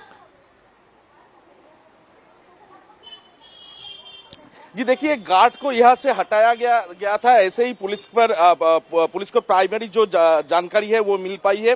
तो 3 लोग इसमें शामिल है बताया जा रहा है, जिसमें से 2 इसी कॉलेज के छात्र है और एक स्टूडेंट भी है। तो जो जानकारी फिलहाल सामने आ पा रही है कि 3 लोग पहले तो इस कमरे पे आए, उसके बाद गार्ड को यहां से जबरन हटा दिया गया और उसके बाद पूरी जो घटना है, पूरी घटना लॉ कॉलेज के प्रीमाइसेस के अंदर में किया गया और इसी कमरे पे ये किया गया है। और फिर से दिखाने की कोशिश करूंगा, कोलकाता पुलिस की तरफ से जैसे कि देखा जा रहा है यहाँ पर इस घर को सील कर दिया गया है और कोलकाता पुलिस की सील करने के बाद कुछ ही देर में यहाँ पर फॉरेंसिक भी पहुंचेंगे और फॉरेंसिक पहुंचते हुए यहाँ से जितने भी लेकिन ओंकार ये बताएं, जो समय आप बता रहे हैं शाम 7:30 बजे से लेकर 8:50 के बीच में ये घटना घटी है, ये कॉलेज शाम को क्यों खुला हुआ था? प्रीमाइसेस तो पूरा लॉक हो जाता है, बंद हो जाता है। जी देखिए शाम के वक्त भी लॉ कॉलेज खुला रहता है क्योंकि कुछ क्लासेस भी चलते रहते हैं। लेकिन उस दिन क्या हुआ था उसी के बारे में फिलहाल पुलिस जानकारी हासिल करने की कोशिश कर रहा है, क्योंकि आमतौर पे इस कॉलेज 8 बजे तक खुला रहता है, ऐसा ही जानकारी हासिल हो पा रहा है। हालांकि आज रथ है, इसीलिए आज छुट्टी है, इसीलिए आज कॉलेज तो बंद है। लेकिन उस दिन यानी कि 25 तारीख शाम के 7:30 से 8:50 के बीच ये पूरी घटना हुई और इस पूरी घटना में 3 लोग आरोपी माना जा रहे हैं। नहीं, ये बड़ी हैरान करने वाली बात है। अगर आप ये जानकारी दे रहे हैं कि कॉलेज का प्रीमाइसेस इवनिंग में भी ओपन रहता है, तो अगर क्लासेस चल रही होती है तो टीचर्स भी होंगे, कॉलेज का स्टाफ भी होगा। केवल एक गार्ड के ऊपर पूरा कॉलेज थोड़ी ना सिक्योरिटी निर्भर करती है, पूरा सिस्टम होगा। पूरा सिस्टम सो रहा था क्या कॉलेज का? देखिए इसी बात पर जांच फिलहाल पुलिस की तरफ से किया जा रहा है। क्या उस वक्त एक ही गार्ड मौजूद थे? क्या प्रिंसिपल उस वक्त कॉलेज के अंदर मौजूद थे? तो प्रिंसिपल अगर मौजूद थे तो पूरी घटना जो हुई उससे नजर में क्यों नहीं आया? तो ये सारे के बात अभी फिलहाल सामने आ रहा है। पुलिस की तरफ से सारी जानकारी, सारी जांच पड़ताल फिलहाल किया जा रहा है और जिस घर पे ये पूरी घटना हुई है उस घर को फिलहाल के लिए सील कर दिया गया है और कुछ ही देर में फॉरेंसिक भी पहुंचेगा और फॉरेंसिक पहुंचते हुए यहाँ पर जितने भी एविडेंस है वो एविडेंस भी यहाँ से कलेक्ट कर लिया जाएगा। फिलहाल ये ओंकार आप नजर बनाए रखें, क्योंकि ये मामला इतना सीधा नहीं दिखाई दे रहा है। एक कॉलेज में इस तरह की घटना का घट जाना और इतने बड़े कॉलेज के किसी स्टाफ को ना पता चलना, स्टूडेंट्स को ना पता चलना, ये बड़ा हैरान कर देने वाला है। बहुत शुक्रिया आपका ओंकार पूरी जानकारी के लिए। इस बीच एक और बड़ी खबर, उत्तर प्रदेश में कथावाचक पर बवाल मचा हुआ है। इटावा में यादव बनाम ब्राह्मण की लड़ाई सड़क पर आ गई है। इस बीच अखिलेश यादव पर योगी आदित्यनाथ ने बड़ा अटैक किया। बिना नाम लिए योगी आदित्यनाथ ने कहा कि जातीय संघर्ष 2017 से पहले की सरकार की उपलब्धि रही है। एक जनपद, एक माफिया पिछली सरकार की पहचान थी। पहले दंगे और माफिया गिरोह ही यूपी की पहचान थे, लेकिन अब यूपी पूरी तरह बदल गया है। पिछली सरकारों की उपलब्धि क्या है? जातीय संघर्ष करवा करके परिवारवाद के नाम पर एक जनपद, एक माफिया देने, यही उनकी पिछली सरकारों की उपलब्धि रही है, जिसके कारण उत्तर प्रदेश के नौजवानों के सामने, उत्तर प्रदेश के नागरिकों के सामने पहचान का संकट खड़ा हुआ था। और आज उत्तर प्रदेश की विरासत पर गौरव की अनुभूति करने के लिए पहचान के संकट से डबल इंजन की सरकार ने आपको उभार करके 1 डिस्ट्रिक्ट 1 प्रोडक्ट दे करके उत्तर प्रदेश को उसकी विरासत से जोड़ने का काम किया है, जो उत्तर प्रदेश को एक नई पहचान दे रहा है, करोड़ों नौजवानों के लिए रोजगार के नए अवसर सृजित कर रहा है। योगी आदित्यनाथ ने नाम तो नहीं लिया अखिलेश यादव का, लेकिन एक जनपद, एक जाति, एक ताकत जिसकी वो बात कर रहे थे, वो इशारा बड़ा साफ था। इटावा में कथावाचक विवाद और उस पर यादव संगठनों के प्रदर्शन के बाद पुलिस ने एक्शन तेज कर दिया है। पुलिस पर हमले के आरोप में 19 लोग हिरासत में लिए गए हैं। वहीं कथावाचक से बदसलूकी केस में 4 आरोपी गिरफ्तार पहले ही किए जा चुके हैं। दरअसल कल अहीर रेजिमेंट यादव संगठनों ने थाने का घेराव किया था। प्रदर्शनकारियों ने पुलिस पर पत्थर बरसा दिए, उनकी गाड़ियां तोड़ दी। इटावा में 22 जून को कथावाचक का सिर मुंडवाने की घटना के बाद यादव संगठनों का गुस्सा फूट पड़ा है। यादव संगठनों के करीब 2000 लोगों ने प्रदर्शन किया। प्रदर्शनकारी घटनास्थल दादरपुर गांव के बाहर जमा हुए और पुलिस के पहुंचते ही प्रदर्शनकारी उनसे भिड़ गए। तस्वीरें लगातार आपके सामने हैं। पुलिस ने एक्शन भी लिया, कुछ गिरफ्तारियां भी हुई है। कुल 19 लोग हिरासत में लिए गए हैं और कथावाचक से बदसलूकी के मामले में भी 4 आरोपी गिरफ्तार किए गए हैं। तो पुलिस को जो काम करना चाहिए वो तो हो रहा है, लेकिन वाया इटावा इस वक्त हर्षवर्धन जी ये पूरी जाति पॉलिटिकल यानी कास्ट सेंट्रिक पॉलिटिक्स खेलने की कोशिश अखिलेश यादव कर रहे हैं। नहीं, देखिए नेता लोग ये करते हैं, लेकिन मुझे बड़ा आश्चर्य हो रहा है कि अखिलेश जी क्यों ऐसी कहें कि एक तरह से कहें कि कैच 22 सिचुएशन में फंस रहे हैं जहां उनके लिए संकट बढ़ने वाला है। कैसे? वही कई बार कहते हैं कि अलग अलग लोग, अलग अलग समाज, सब परेशान हैं, योगी राज में किसी को कुछ नहीं है, और अब वो एक जाति के खिलाफ पूरा आंदोलन कर रहे हैं। तो पता नहीं, मुझको नहीं समझ में आ रहा है कि उनके कौन सलाहकार हैं। इस मसले में क्या हुआ, जिस गांव में ये पूजा हुई, भागवत कथा हुई, उन लोगों ने जो उसका सर मुड़ा या जो कुछ भी किया वो नीच कर्म था। उस नीच कर्म के लिए 4 लोगों को पुलिस ने हिरासत में लिया, अपना काम किया। अब वो फ्रॉड कथावाचक है, उस पर भी पुलिस अपना काम करेगी। ये कहानी यहां खत्म होनी चाहिए थी, लेकिन हुआ क्या, अखिलेश यादव ने तबला बजवाने के लिए, ढोलक बजाने के लिए, गाने के लिए समाजवादी पार्टी के कार्यालय में बुला लिया। ऐसा तो आज तक किसी राजनीतिक दल ने खुले तौर पर जातिवाद का नंगा नाच नहीं किया, वो अखिलेश यादव ने किया। अखिलेश यादव ये करके बढ़िया फोटो छप गई, अखबारों में आ गया, वो घर बैठ गए। कुछ लोग शुरू हो गए कि चलो इटावा, चलो इटावा।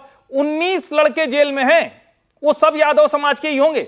समाजवादी पार्टी ने कह रही कि हम तो उनके साथ नहीं खड़े, हमने तो कोई प्रदर्शन बुलाया नहीं था।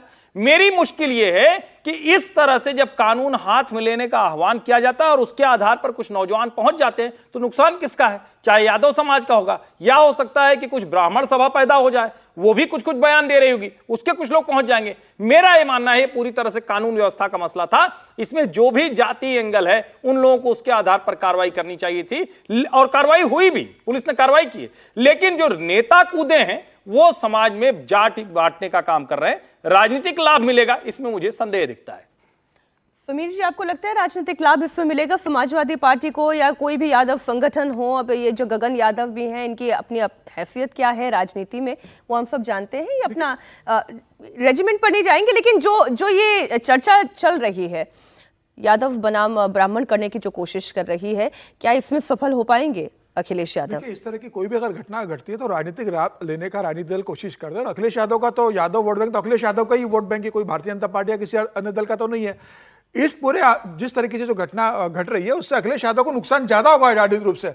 जो अखिलेश यादव 2027 की तैयारी कर रहे हैं, जो पीडीए की बात कर रहे हैं, जो सबको साथ लेकर चुनाव लड़ने की बात कर रहे हैं, और इस तरीके इसमें राजनीतिक होती रही कि इसके पहले भी हुआ था जब करणी सेना ने समाजवादी पार्टी के सांसद ने बयान दिया, उसके बाद उन्होंने पूरा तलवारें निकाल ली थी, तो वो समुदाय इकट्ठा हो गया। तो जब जाति की आती है, अपनी जात के ऊपर जब बात आती है, तो इस तरीके जो संगठन बनते हैं वो बने इसलिए होते हैं कि जब उन्हें लगता है कि भाई उनकी जात के ऊपर बात आ रही है तो इकट्ठा होना है, प्रदर्शन करना है। मुझे लग रहा है ठीक नहीं। और योगी आदित्यनाथ ने जो कहा था बिना नाम लिए अखिलेश को, मुझे लग रहा है योगी आदित्यनाथ जी अखिलेश का नाम लेकर भी कहते तो ये तो सच्चाई है ना कि 2017 के पहले किस तरीके से जातिवाद के दंगे होते थे, किस तरीके से सारे माफिया लोग राज करते थे, अपना एरिया बांट लिया था कि भाई इस एरिया का ये माफिया है, उस एरिया का वो माफिया है। उन सारे माफियाओं को लखनऊ की बेटी सरकार संरक्षण देती थी और उनके माफत पूरा हफ्ता वसूलू का खेल अखिलेश यादव की सरकार करती थी। तो मुझे लग रहा है कि 2017 के बाद से जिस तरीके से उत्तर प्रदेश के अंदर पूरा तंत्र हुआ है, सारे अपराधी खत्म हुए, जिस तरीके से लॉ एंड ऑर्डर अच्छा हुआ है, अब चुनाव के पहले 2017 में जब चुनाव आ रहे हैं तो अखिलेश यादव किसी ना किसी तरीके से उत्तर प्रदेश का माहौल खराब करने की कोशिश कर रहे हैं। अखिलेश यादव तो मुख्यमंत्री या यूं कहे कि जो अखिलेश यादव कर रहे हैं वो उनकी राजनीतिक जरूरत है और वो अपनी राजनीतिक जरूरत के आधार पर अपनी राजनीति कर रहे हैं। अब ये देखना तो उत्तर प्रदेश सरकार को है कि इस राजनीति को वो विफल करते हैं या सफल होने देते हैं। सर, लेकिन मैं फौज के एंगल से भी इस बात को समझना चाहती हूँ। जब ये अहीर रेजिमेंट की बात होती है, किसी एक जाति आधारित दल की बात होती है, इसे किस तरीके से देखती है सेना? देखिए, फौज के अंदर बहुत क्लियर है, ना धर्म है ना जाति है, सिर्फ देश है, और देश सर्वोपम है। वहां तो आप देखेंगे कि धर्म स्थल भी जो होते हैं, एक ही जगह पे आपको मिलेगा एक अच्छा सा मंदिर जिसके अंदर बहुत सारे छोटे छोटे मंदिर होंगे, उसी के साथ गुरुद्वारा होगा, उसी के साथ मस्जिद होगी, उसी के साथ छोटा सा चर्च होगा। तो कहीं ना कहीं हमारे अंदर एक ऐसी नेशनलिस्टिक फीलिंग को बांध दिया जाता है जहां पे ना हम जाति की तरफ देखते हैं ना धर्म की तरफ, हम सिर्फ एक ही चीज देखते हैं, वो है देश। इसमें मैं एक चीज कहना चाहूंगा इस पर्टिकुलर मुद्दे के अंदर कि पहली चीज है कि देयर इज नो डाउट कि लॉ एंड ऑर्डर जो है यूपी के अंदर बहुत सुधरा है।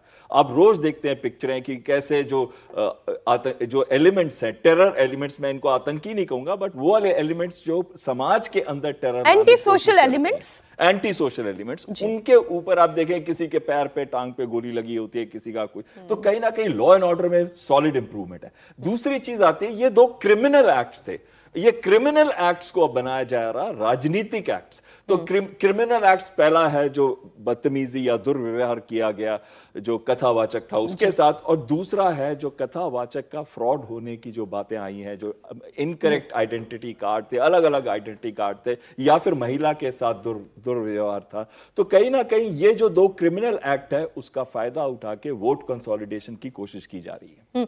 वोट की पिच तैयार होती है इससे समाजवादी पार्टी के लिए, विजय जी? देखिए, ये समाजवादी पार्टी से भी पहले मसला ये है कि जैसे अभी चर्चा हुई कि वो करणी समाज था, करणी समाज ने कुछ किया था किसी बयान को लेकर।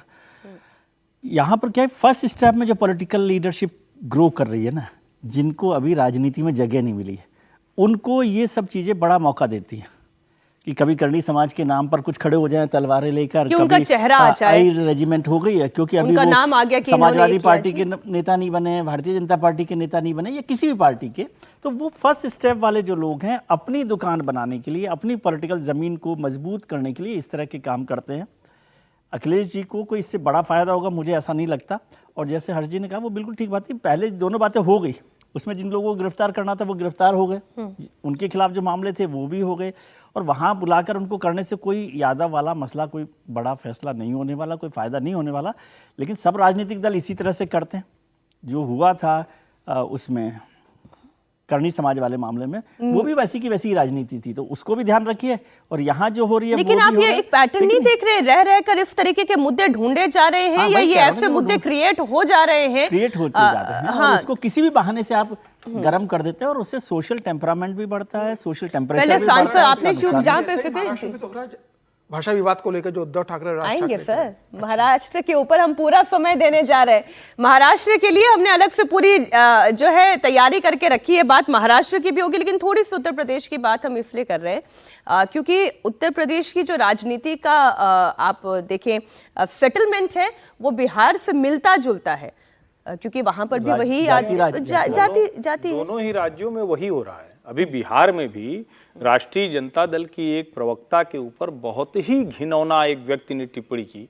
अब उसमें जब थोड़ा गहरे गए तो पप्पू यादव ने लिखा, और वो दिखा भी कि वो आदमी तेजस्वी यादव के साथ बैठा हुआ था, वो अपने को मतलब सवर्ण और जो भूमिहार और तो जो दोनों राज्यों में जातीय घृणा, जाति विद्वेष, जाति विभाजन की जो कोशिश हो रही है, निश्चित तौर पर जो आपने कहा मीनाक्षी कि दोनों का एक जैसा कुछ मिलता जुलता सोशल एक तरह से डेमोग्राफी है, तो शायद वो भी कोशिश हो रही होगी। बिहार में अगले 3 महीने बाद चुनाव होने वाले हैं, तो वो भी एक वजह होगी। लेकिन सवाल ये है कि क्या आज के समय में जब सब चीजें इतनी तेजी में सामने आ जाती हैं, तो ये सब कुछ फायदा देगा क्या?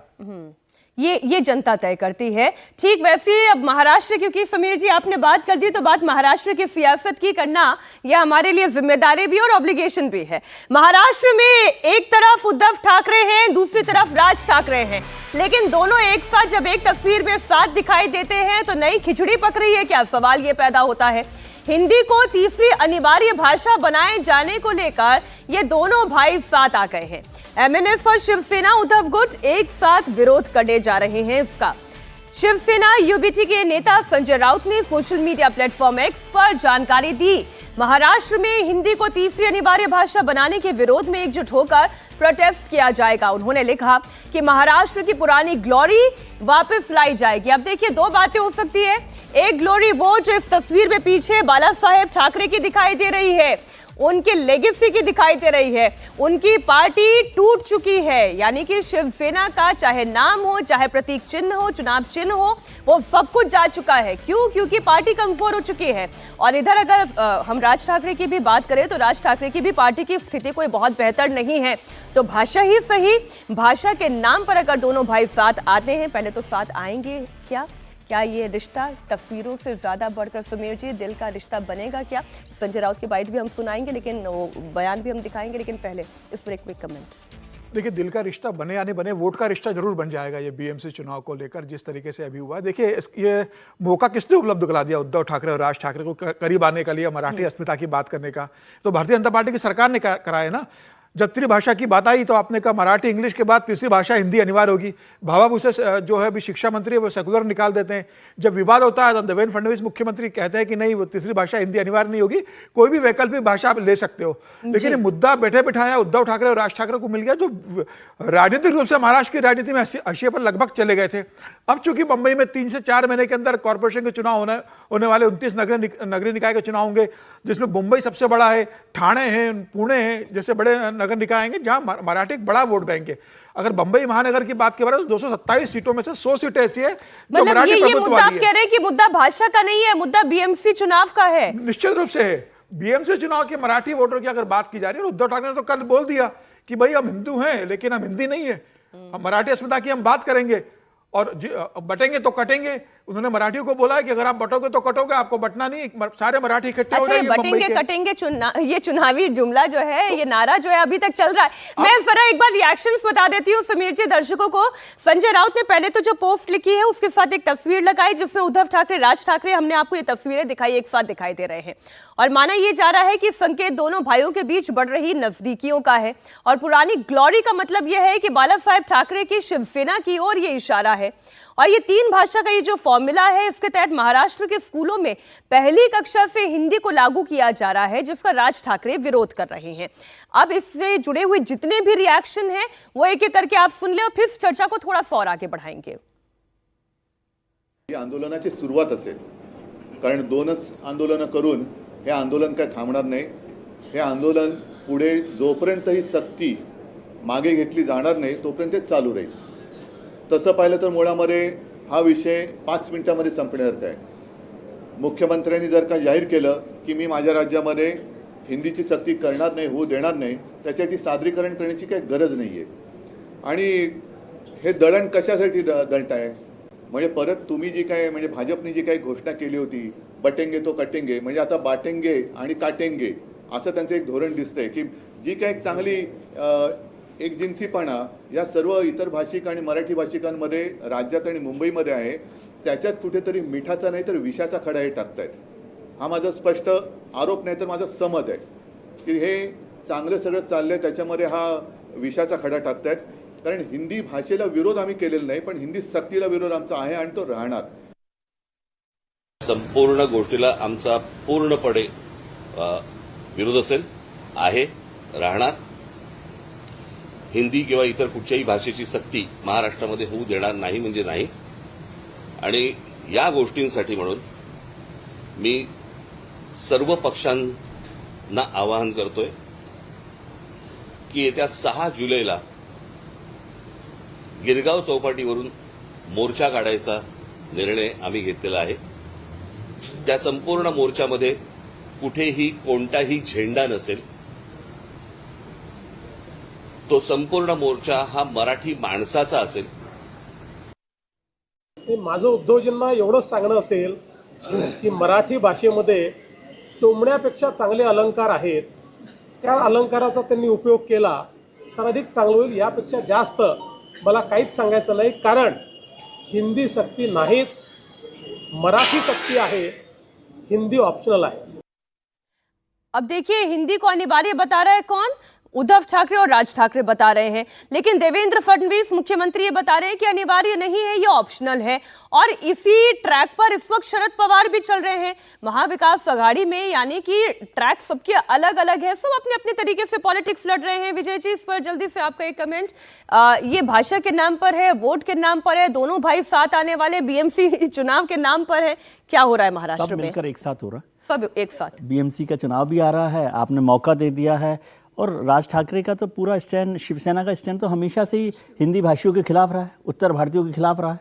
वो तो भारतीय जनता पार्टी के साथ आने के वजह से थोड़ा सा वो पूरा मूवमेंट उनका कमज़ोर हुआ था, और राज ठाकरे तो बहुत लगातार करते रहे। आप सोचिए, अभी तो पिछले इलेक्शन में विधानसभा चुनाव में राज ठाकरे की मदद की थी भारतीय जनता पार्टी ने, और उद्धव ठाकरे ने, मेरे ख्याल से समीर जी बता सकते हैं, उनके खिलाफ कैंडिडेट खड़ा किया था, और वो दोनों साथ आ गए इस मौके पर। और शरद पवार जी ने भी ये कहा कि प्राइमरी में हिंदी को नहीं लाना चाहिए, मातृभाषा में पढ़ाई करनी चाहिए। लेकिन इसका बड़ा मसला क्या है? भारतीय जनता पार्टी सरकार को इस पर गंभीरता से विचार करना चाहिए। लेकिन वो तो ऑप्शनल बता रहे हैं। नहीं, ये ऑप्शनल, आप सोचिए तमिलनाडु में भी यही मसला हुआ था। ये न्यू एजुकेशन पॉलिसी जो है, एनईपी जो है, उसको लेकर पूरे देश भर में जहाँ जहाँ पर दूसरी भाषाएं हैं, चाहे वो उड़ीसा हो, आंध्र प्रदेश हो, तमिलनाडु हो, महाराष्ट्र हो, उन सब जगहों पर इस बात का विरोध हो रहा है कि आप हिंदी को मत थोपिए। आप वो ऑप्शनल कह रहे हैं, उसका अलग, लेकिन क्यों ऐसा हो रहा है बार बार? उससे एक पॉलिटिकल पार्टीज को ये मौका मिल जाता है। आपने ऑप्शनल लिखा भी हो तब भी उनके पास ये मौका हो जाता है कि वो बताएं कि भैया मराठियों सर, आप ना विषय एकेडमिक करते रहे, मैं प्योर पॉलिटिकल ले जाना चाह रही हूँ। सर, मैं ये पूछना चाह, दोनों भाई जो है वो साथ मिलाप कर रहे हैं, नहीं करेंगे? नहीं, चुनाव के लिए तो कर ही लेंगे, कर ही लेंगे। फायदा होगा? देखिए, दोनों के पास अभी कोई जगह ही नहीं है ना। फायदा क्या, खाली बैठे हुए हैं दोनों, तो कुछ तो फायदा हो ही जाएगा। हर्षवर्धन जी? नहीं, देखिए, एक तो ये कि शिक्षा मंत्री धर्मेंद्र प्रधान, और यहाँ तक मुझे याद है कि सौरभ के साथ इंटरव्यू में इसी इंडिया टीवी पर ही कॉन्क्लेव हुआ था, तो उसमें भी उन्होंने बहुत साफ कहा था कि कोई ऐसी बाध्यता किसी को भी हिंदी भाषा की है ही नहीं, सिर्फ मूल बाध्यता मातृभाषा की है। ये जो त्रिभाषा फॉर्मूला है, जिसको हम भारतीय भाषा फॉर्मूला भी कह सकते हैं, अंग्रेजी चूंकि इंटरनेशनली चाहिए, बहुत से लोग चाहते हैं कि वो चाहिए, तो उनको चाहिए, लेकिन इसका एक पहलू है, जिस तमिलनाडु में ये सब कहा जाता है, वहां भी 90% बच्चे वो हिंदी ही ऑप्ट करते हैं। जहां तक महाराष्ट्र की बात रही, मराठी के ज्यादातर बड़े विद्वान, साहित्यकार, वो सब हिंदी के लिए लड़ाई लड़ते रहे।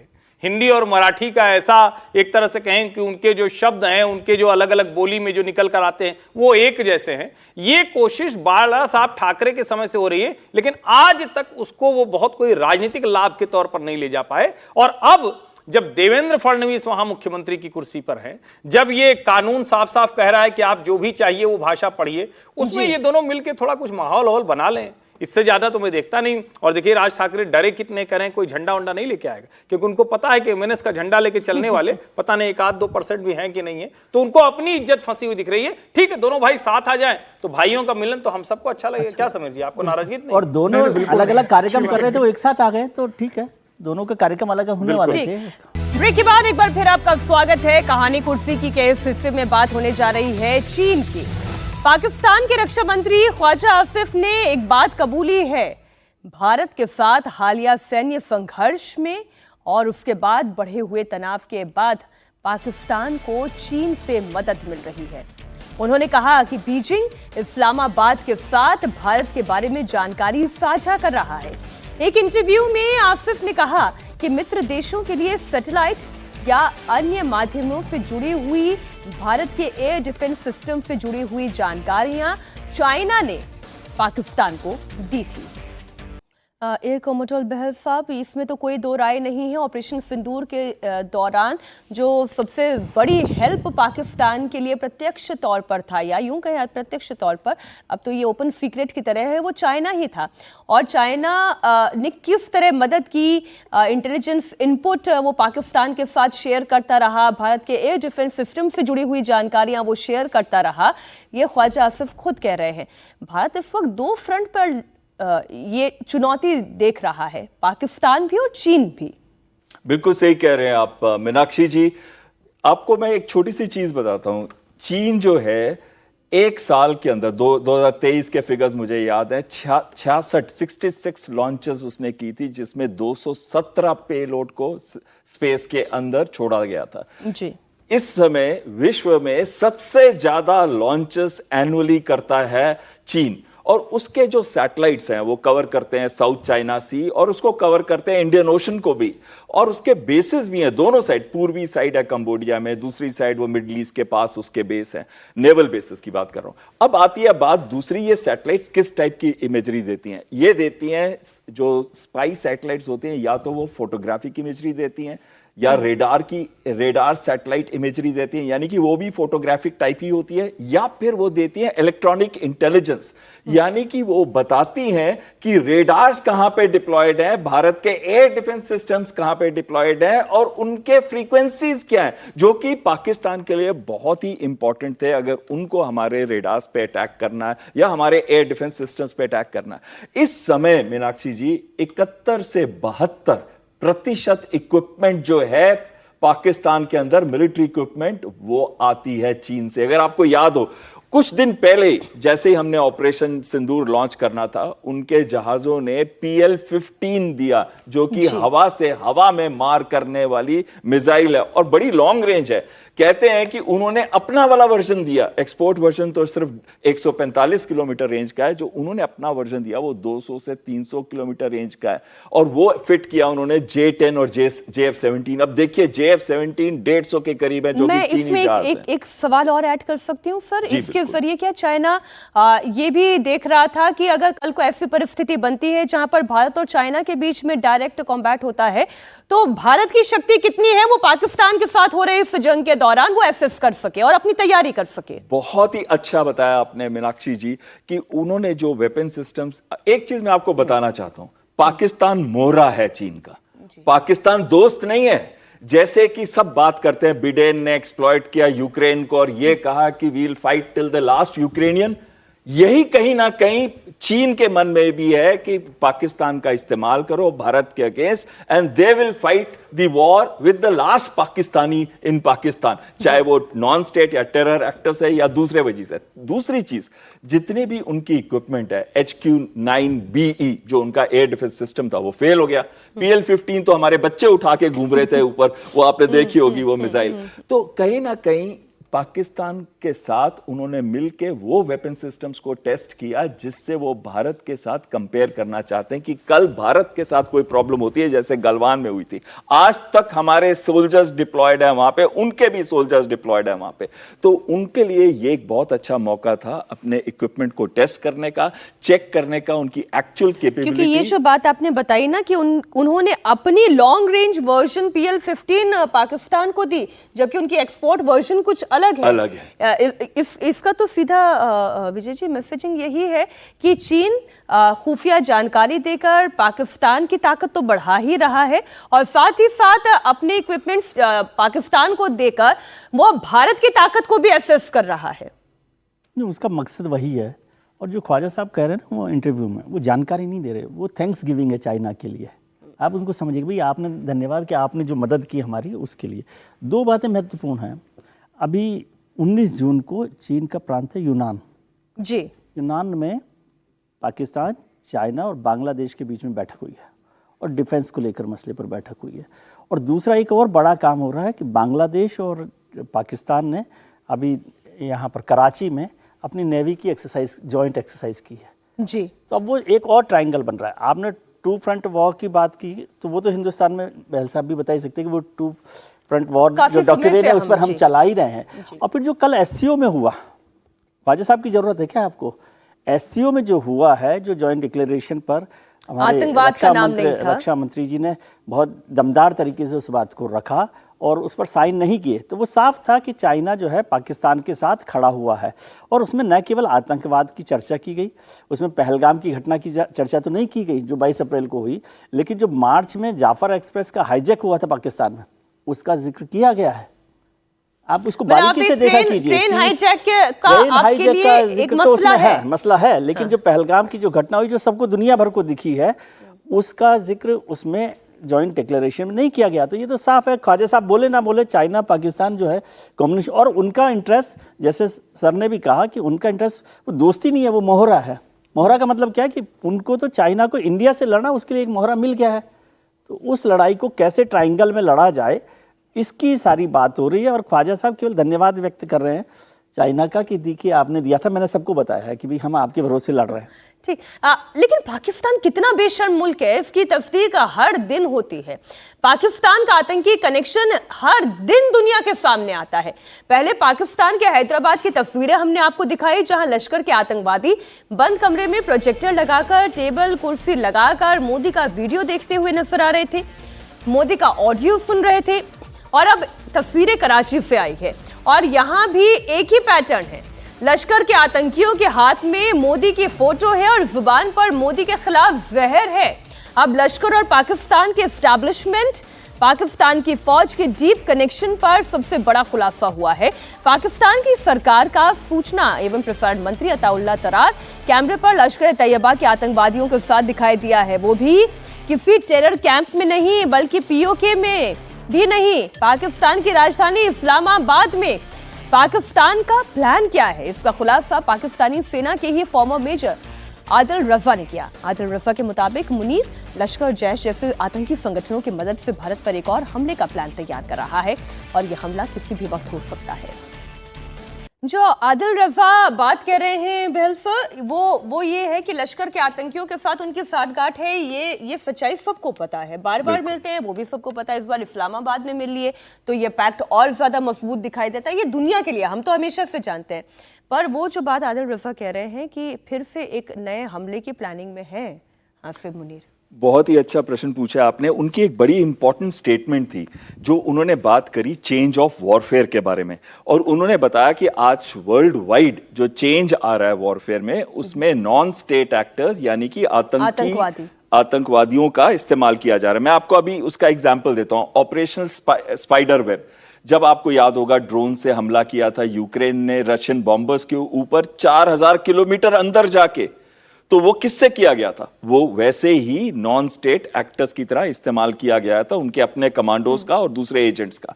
और दूसरा था अभी जो इजराइल ने किया अटैक ईरान पे, उन्होंने भी वही नॉन स्टेट एक्टर्स का इस्तेमाल करते हुए एयर डिफेंस सिस्टम्स और रेडार्स को अटैक किया, जिस दिन उनके 200 के करीब जहाज अटैक करने आ रहे थे। तो इसका मतलब है अब जो नॉन स्टेट एक्टर्स हैं, आतंकवादी हैं, उनका इन्वॉल्वमेंट वॉरफेयर में बढ़ेगा। अब जो बहुत महत्वपूर्ण क्वेश्चन आपने पूछा था कि क्या वो कुछ बड़ा करने जा रहे हैं, आप देखिए इस समय जो आतंकी संगठन है वो खौफ में है, वो थोड़े डिमोरलाइज्ड हो गए थे, उनको 100 के करीब और उनके रिलेटिव्स भी मारे गए थे। तो कहीं ना कहीं इस समय उनको वापस यूनाइट किया जा रहा है, वापस उनके अंदर मोटिवेशन डाली जा रही है कि अब आगे जाके जब भी कभी उनका इस्तेमाल करना पड़े तो फिर वैसे ही वो जोश के साथ वापस आ जाएं। आप देखिए एक और बड़े अहम चेंज आया है पाकिस्तान के अंदर। अभी मोदी जी की वो दिखाते हैं वीडियो, और वो ये भी दिखा रहे हैं कि उन्होंने ये कहां दिखाई हैं, ये दिखाई हैं इस्लामाबाद में, हैदराबाद में, कराची के अंदर। आप देखिए स्प्रेड हो रहा है। पहले जितने भी मेजर टेररिस्ट ट्रेनिंग कैंप्स थे वो या तो लाइन ऑफ कंट्रोल के पास पाक ऑक्युपाइड कश्मीर में थे या पंजाब में थे, जैसे कि भावलपुर हो गया, मुरीद के हो गया। लेकिन अब वो हैदराबाद भी जा रहे हैं, अब वो कराची भी जा रहे हैं। हैदराबाद के अंदर 48% लोग जो है सिंधी बोलते हैं और 38% उर्दू, जो भारत से गए हुए जो थे मुस्लिम एलिमेंट्स, तो वो बोलते हैं उर्दू। तो ये अगर आप देखिए 86% तो यही हो गया। इसका क्या मतलब है? पंजाबी एलिमेंट बहुत कम है, पश्तो एलिमेंट बहुत कम है इस पूरे एरिया के अंदर, इवन कराची के अंदर भी। तो वो अब चाहते हैं कि एक मुस्लिम वाला ओरिएंटेशन आ जाए, ना कि सिर्फ पंजाबी ओरिएंटेशन या फिर पख्तूनी ओरिएंटेशन इस टेरर एलिमेंट्स के अंदर। और इसके लिए उनका बहुत जरूरी है कि पूरे पाकिस्तान के अंदर से रिक्रूटमेंट्स हों, और इसी वजह से ये जा रहे हैं अब साउथ साइड पे, यानी कि सिंध वाली जगह पे। और ये आगे जाके भारत के लिए एक बहुत ही मुश्किल समय आने का टाइम आएगा। ये जरूर है, आज नहीं करेंगे वो, कुछ महीनों में नहीं करेंगे, लेकिन अभी से वो तैयारी कर रहे हैं कि आगे आने वाले समय में आतंकवाद फिर से करेंगे भारत। ये जो अभी हर्षवर्धन जी, एस बहल जी बता रहे हैं, वो ये बता रहे हैं कि एक पैटर्न चेंज कर रहे हैं। अब वो केवल पंजाबी मुसलमान या पंजाबी, हम यूं कहें पाकिस्तान के पंजाब प्रांत में रहने वालों को ही केवल भारत के खिलाफ नहीं भड़का रहे, वो सिंध तक पहुंच रहे हैं, अपना दायरा बढ़ा रहे हैं, वो इस्लामाबाद में कोशिश कर रहे हैं, कराची में कर रहे हैं। नहीं, उसका एक पहलू ये भी है कि अब शायद जो पाकिस्तान ऑक्युपाइड जम्मू कश्मीर है, वहाँ टेररिस्ट कैंप अब उतने वो सेफ नहीं रह गए। दूसरा एक पहलू ये भी है कि अब जितने टेररिस्ट कैंप थे वो सब भारत की सेनाओं की नज़र में हैं, उनके दायरे में। एक बात ये बिल्कुल दुरुस्त है, ख्वाजा आसिफ ने जो कहा, जो अभी हमको दिख रहा है कि आतंकवादी पाकिस्तान और चीन ये एक साथ जुड़े हुए हैं। अब ये कोई कहने की बात नहीं है, ये ओपन सीक्रेट ही है कि सब कुछ पाकिस्तान के साथ चाइना शेयर करता है, लेकिन अब इसका दूसरा पहलू हमें देखना चाहिए। हमें भारत के लिहाज से बात करते हुए वो ज़्यादा मजबूती से देखनी चाहिए कि हमारे पास अपने सारे एयर डिफेंस सिस्टम हो, हमारे पास अपनी मिसाइल्स हो, हमारे पास अपना ड्रोन हो, हमारे पास जो कुछ भी उनसे लड़ने के लिए जो आर्म्स एंड एम्यूनिशन है वो हमारे पास उस क्वालिटी का है जो पाकिस्तान, चाइना और अमेरिका इन तीनों का मिलकर, और उसके साथ तुर्की का भी मिल जाता है तो भी हमें बहुत डैमेज नहीं कर पाता है। नंबर एक। नंबर दो, ये वो चाइना से सैटेलाइट से सब कुछ लेते हैं। जब प्रधानमंत्री नरेंद्र मोदी ने सैटेलाइट मिशन की शुरुआत की थी तो कई लोगों ने कहा कि अरे ये क्या है, आप प्राइवेट को भी उसमें शामिल कर रहे हो, आप कहां फेंक रहे हो, इतने करोड़ों रुपए लग जाते हैं, एक मिसाइल फेंक ही दिया, एक सैटेलाइट आपका लग ही गया, तो इससे क्या होना है। अब समझ में आ रहा है कि उससे क्या होना है। इस पूरे ऑपरेशन में नाविक जीपीएस ने काम किया, हमने गूगल के जरिए काम नहीं किया, हमारी सेनाओं ने गूगल का उपयोग नहीं किया। तो जो एक चाइना का जो सिस्टम है जो हमको ट्रैप करता है, दूसरा हम जो उसको मात देते हैं या कहें उसको जो हम धोखा दे देते हैं, वो हमारी एक क्षमता, और उससे आगे बढ़कर हमारे अपने सिस्टम के जरिए हमने पूरे पाकिस्तान को मैप कर रखा है। यह सामान्य बात नहीं है। और अगर जो ख्वाजा आसिफ उस इंटरव्यू में कह रहे हैं उसको हम बिल्कुल मान लें तो चीन की पूरी ताकत, पूरी साझेदारी, पूरी सैन्य क्षमता के बाद पाकिस्तान का यह बुरा हाल हमने किया है। लेकिन अब हमारे लिए क्या सबक है, इससे नेक्स्ट लेवल हमें सोचना होगा, क्योंकि चीन में उसी दिन से उसके आगे पर काम शुरू हो गया होगा। और मुझे पूरा भरोसा है कि भारत की भी सेना और डीआरडीओ वहां भी ये काम शुरू हो चुका है। ये नेक्स्ट लेवल पर ही फिर हम बात कर लेते हैं। बेल्सर, नेक्स्ट लेवल क्या है? देखिए, इंडिजिनाइजेशन की बात इन्होंने की है जो बहुत ही अच्छी बात है। हम बड़े सारे सिस्टम्स, आपने उस समय देखा था आकाश तीर हमने डेवलप किया, ब्रह्मोस, मैं कहता हूं सभी कुछ छोड़ दो, सिर्फ एक वर्ड आप याद रखो तो ब्रह्मोस, चाहे वो एयर लॉन्च थी सुखोई 30 से। और वो बेसिकली एयर लॉन्च होने का क्या फायदा है कि आप उसको फ्लेक्सिबली कहीं पे भी पाकिस्तान के अंदर किसी भी जगह पे, यानी कि हम समुद्र से भी जाते हुए इस्तेमाल कर सकते हैं। Su-30 MKI को वहां से भेज के हम वहां से अटैक करा सकते हैं। तो इतनी फ्लेक्सिबिलिटी हो जाती है जब एयर लॉन्च करते हैं ब्रह्मोस की। अब और ब्रह्मोस ने एक चीज तो दिखा दी कि पाकिस्तान के पास कोई भी एयर डिफेंस सिस्टम ऐसा नहीं है जो ब्रह्मोस को काउंटर कर सके। और खासकर यही चीज नहीं है, हमने खाली आकाश तीर नहीं, हमारे जो इलेक्ट्रॉनिक वॉरफेयर सिस्टम थे जो कि भारत के अंदर बनते हैं, चाहे वो धर शक्ति है या फिर संयुक्ता है, वो उन्होंने ना केवल कम्युनिकेशन जैमिंग करी, ना केवल जीपीएस जैमिंग करी, उन्होंने यहां तक किया कि पूरा डिजिटल और इलेक्ट्रॉनिक मैप तक तैयार कर लिया था पाकिस्तान के रेडार्स का, इलेक्ट्रॉनिक सिस्टम्स का। और उसी वजह से जब हमने अपने अटैक्स किए तो कई उनके सिस्टम्स को ऑलरेडी पहले से ही जैम कर दिया गया था।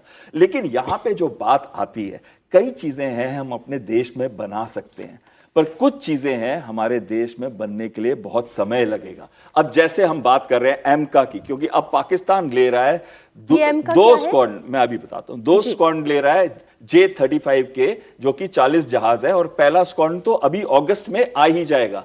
और भारत का जो एमका है, एडवांस मीडियम कॉम्बैट एयरक्राफ्ट, जो कि 5th जनरेशन के लिए है, जिसका 15,000 करोड़ रुपए मार्च 2024 में दिए गए थे, उसका पहला प्रोटोटाइप 2 साल के बाद फ्लाई करेगा और प्रोडक्शन में आएगा वो 2035 के अंदर। यानी कि वो हम जब तक पहला अपना स्क्वाड बनाएंगे 5th जनरेशन का, तब तक बहुत देरी हो चुकी होगी। और इसी वजह से इस समय शायद गवर्नमेंट भी सीरियसली ले रही है इसको, और Su-57 की बातें चल रही हैं। तो हमारे ये जो इंडिजिनाइजेशन प्रोसेस है, ये लॉन्ग टर्म के लिए बहुत अच्छा है। शॉर्ट टर्म में जो हमारे integrated guided missile development system से जो बने हैं, जैसे रुद्रम मिसाइल बनी है, हमारे अग्नि मिसाइल्स हैं, हमारे पृथ्वी मिसाइल्स हैं, इनका तो कोई मैच ही नहीं है। या फिर जो ब्रह्मोस हमने रशिया के साथ कोलैबोरेशन, लेकिन 5th जनरेशन एयरक्राफ्ट के बारे में आप ये कह रहे हैं, इस पर हमें थोड़ा सा और मतलब तेजी से काम करना चाहिए। इसमें थोड़ा सा तेजी से काम करना चाहिए, और ऐसे ही हमारे कुछ और जो टेक्निकल गैप्स है वो हम कोलैबोरेशन के साथ और तेजी से काम करें, ये आज की जरूरत है। एक और खबर, सिंधु जल समझौते को लेकर पाकिस्तान लगातार भारत के आगे गिड़गिड़ा रहा है। पहले दरिया में खून बहाने की धमकी देने वाला पाकिस्तान 4 बार भारत को लेटर लिख चुका है।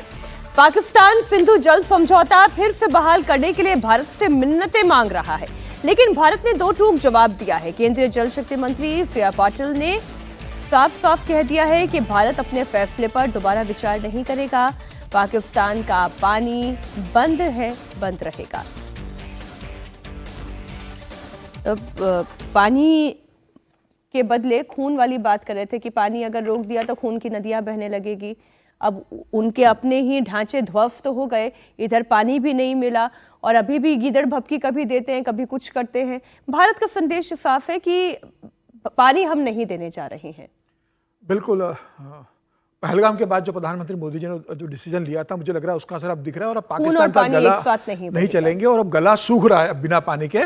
और सिर्फ ये पाकिस्तान नहीं है, खबर ये भी है कि अभी जो बांग्लादेश के साथ गंगा जल समझौता जो देगोड़ा सरकार के समय 1996 में हुआ था, 2026 में वो समझौता की डेडलाइन खत्म हो रही है और भारत सरकार ने सोचा है कि अब उसको अपने तरीके से करेंगे। क्योंकि जिस तरीके से बांग्लादेश की सरकार वहाँ हिंदुओं पे अत्याचार हुआ और जिस तरीके से भारत विरोधी सरकार वहाँ बनी हुई है, तो भारत सरकार ये भी तय करने की कोशिश करेगी कि 2026 में जब गंगा जल समझौता बांग्लादेश से होगा तो अपने टर्म्स पर उसको डिक्टेट करेगी। तो बांग्लादेश और पाकिस्तान ने दोनों को समझना चाहिए कि अगर आप भारत से पंगा लोगे, अगर भारत के में अशांति फैलाने की आप कोशिश करोगे तो आपको उसका खामियाजा भुगतना पड़ेगा।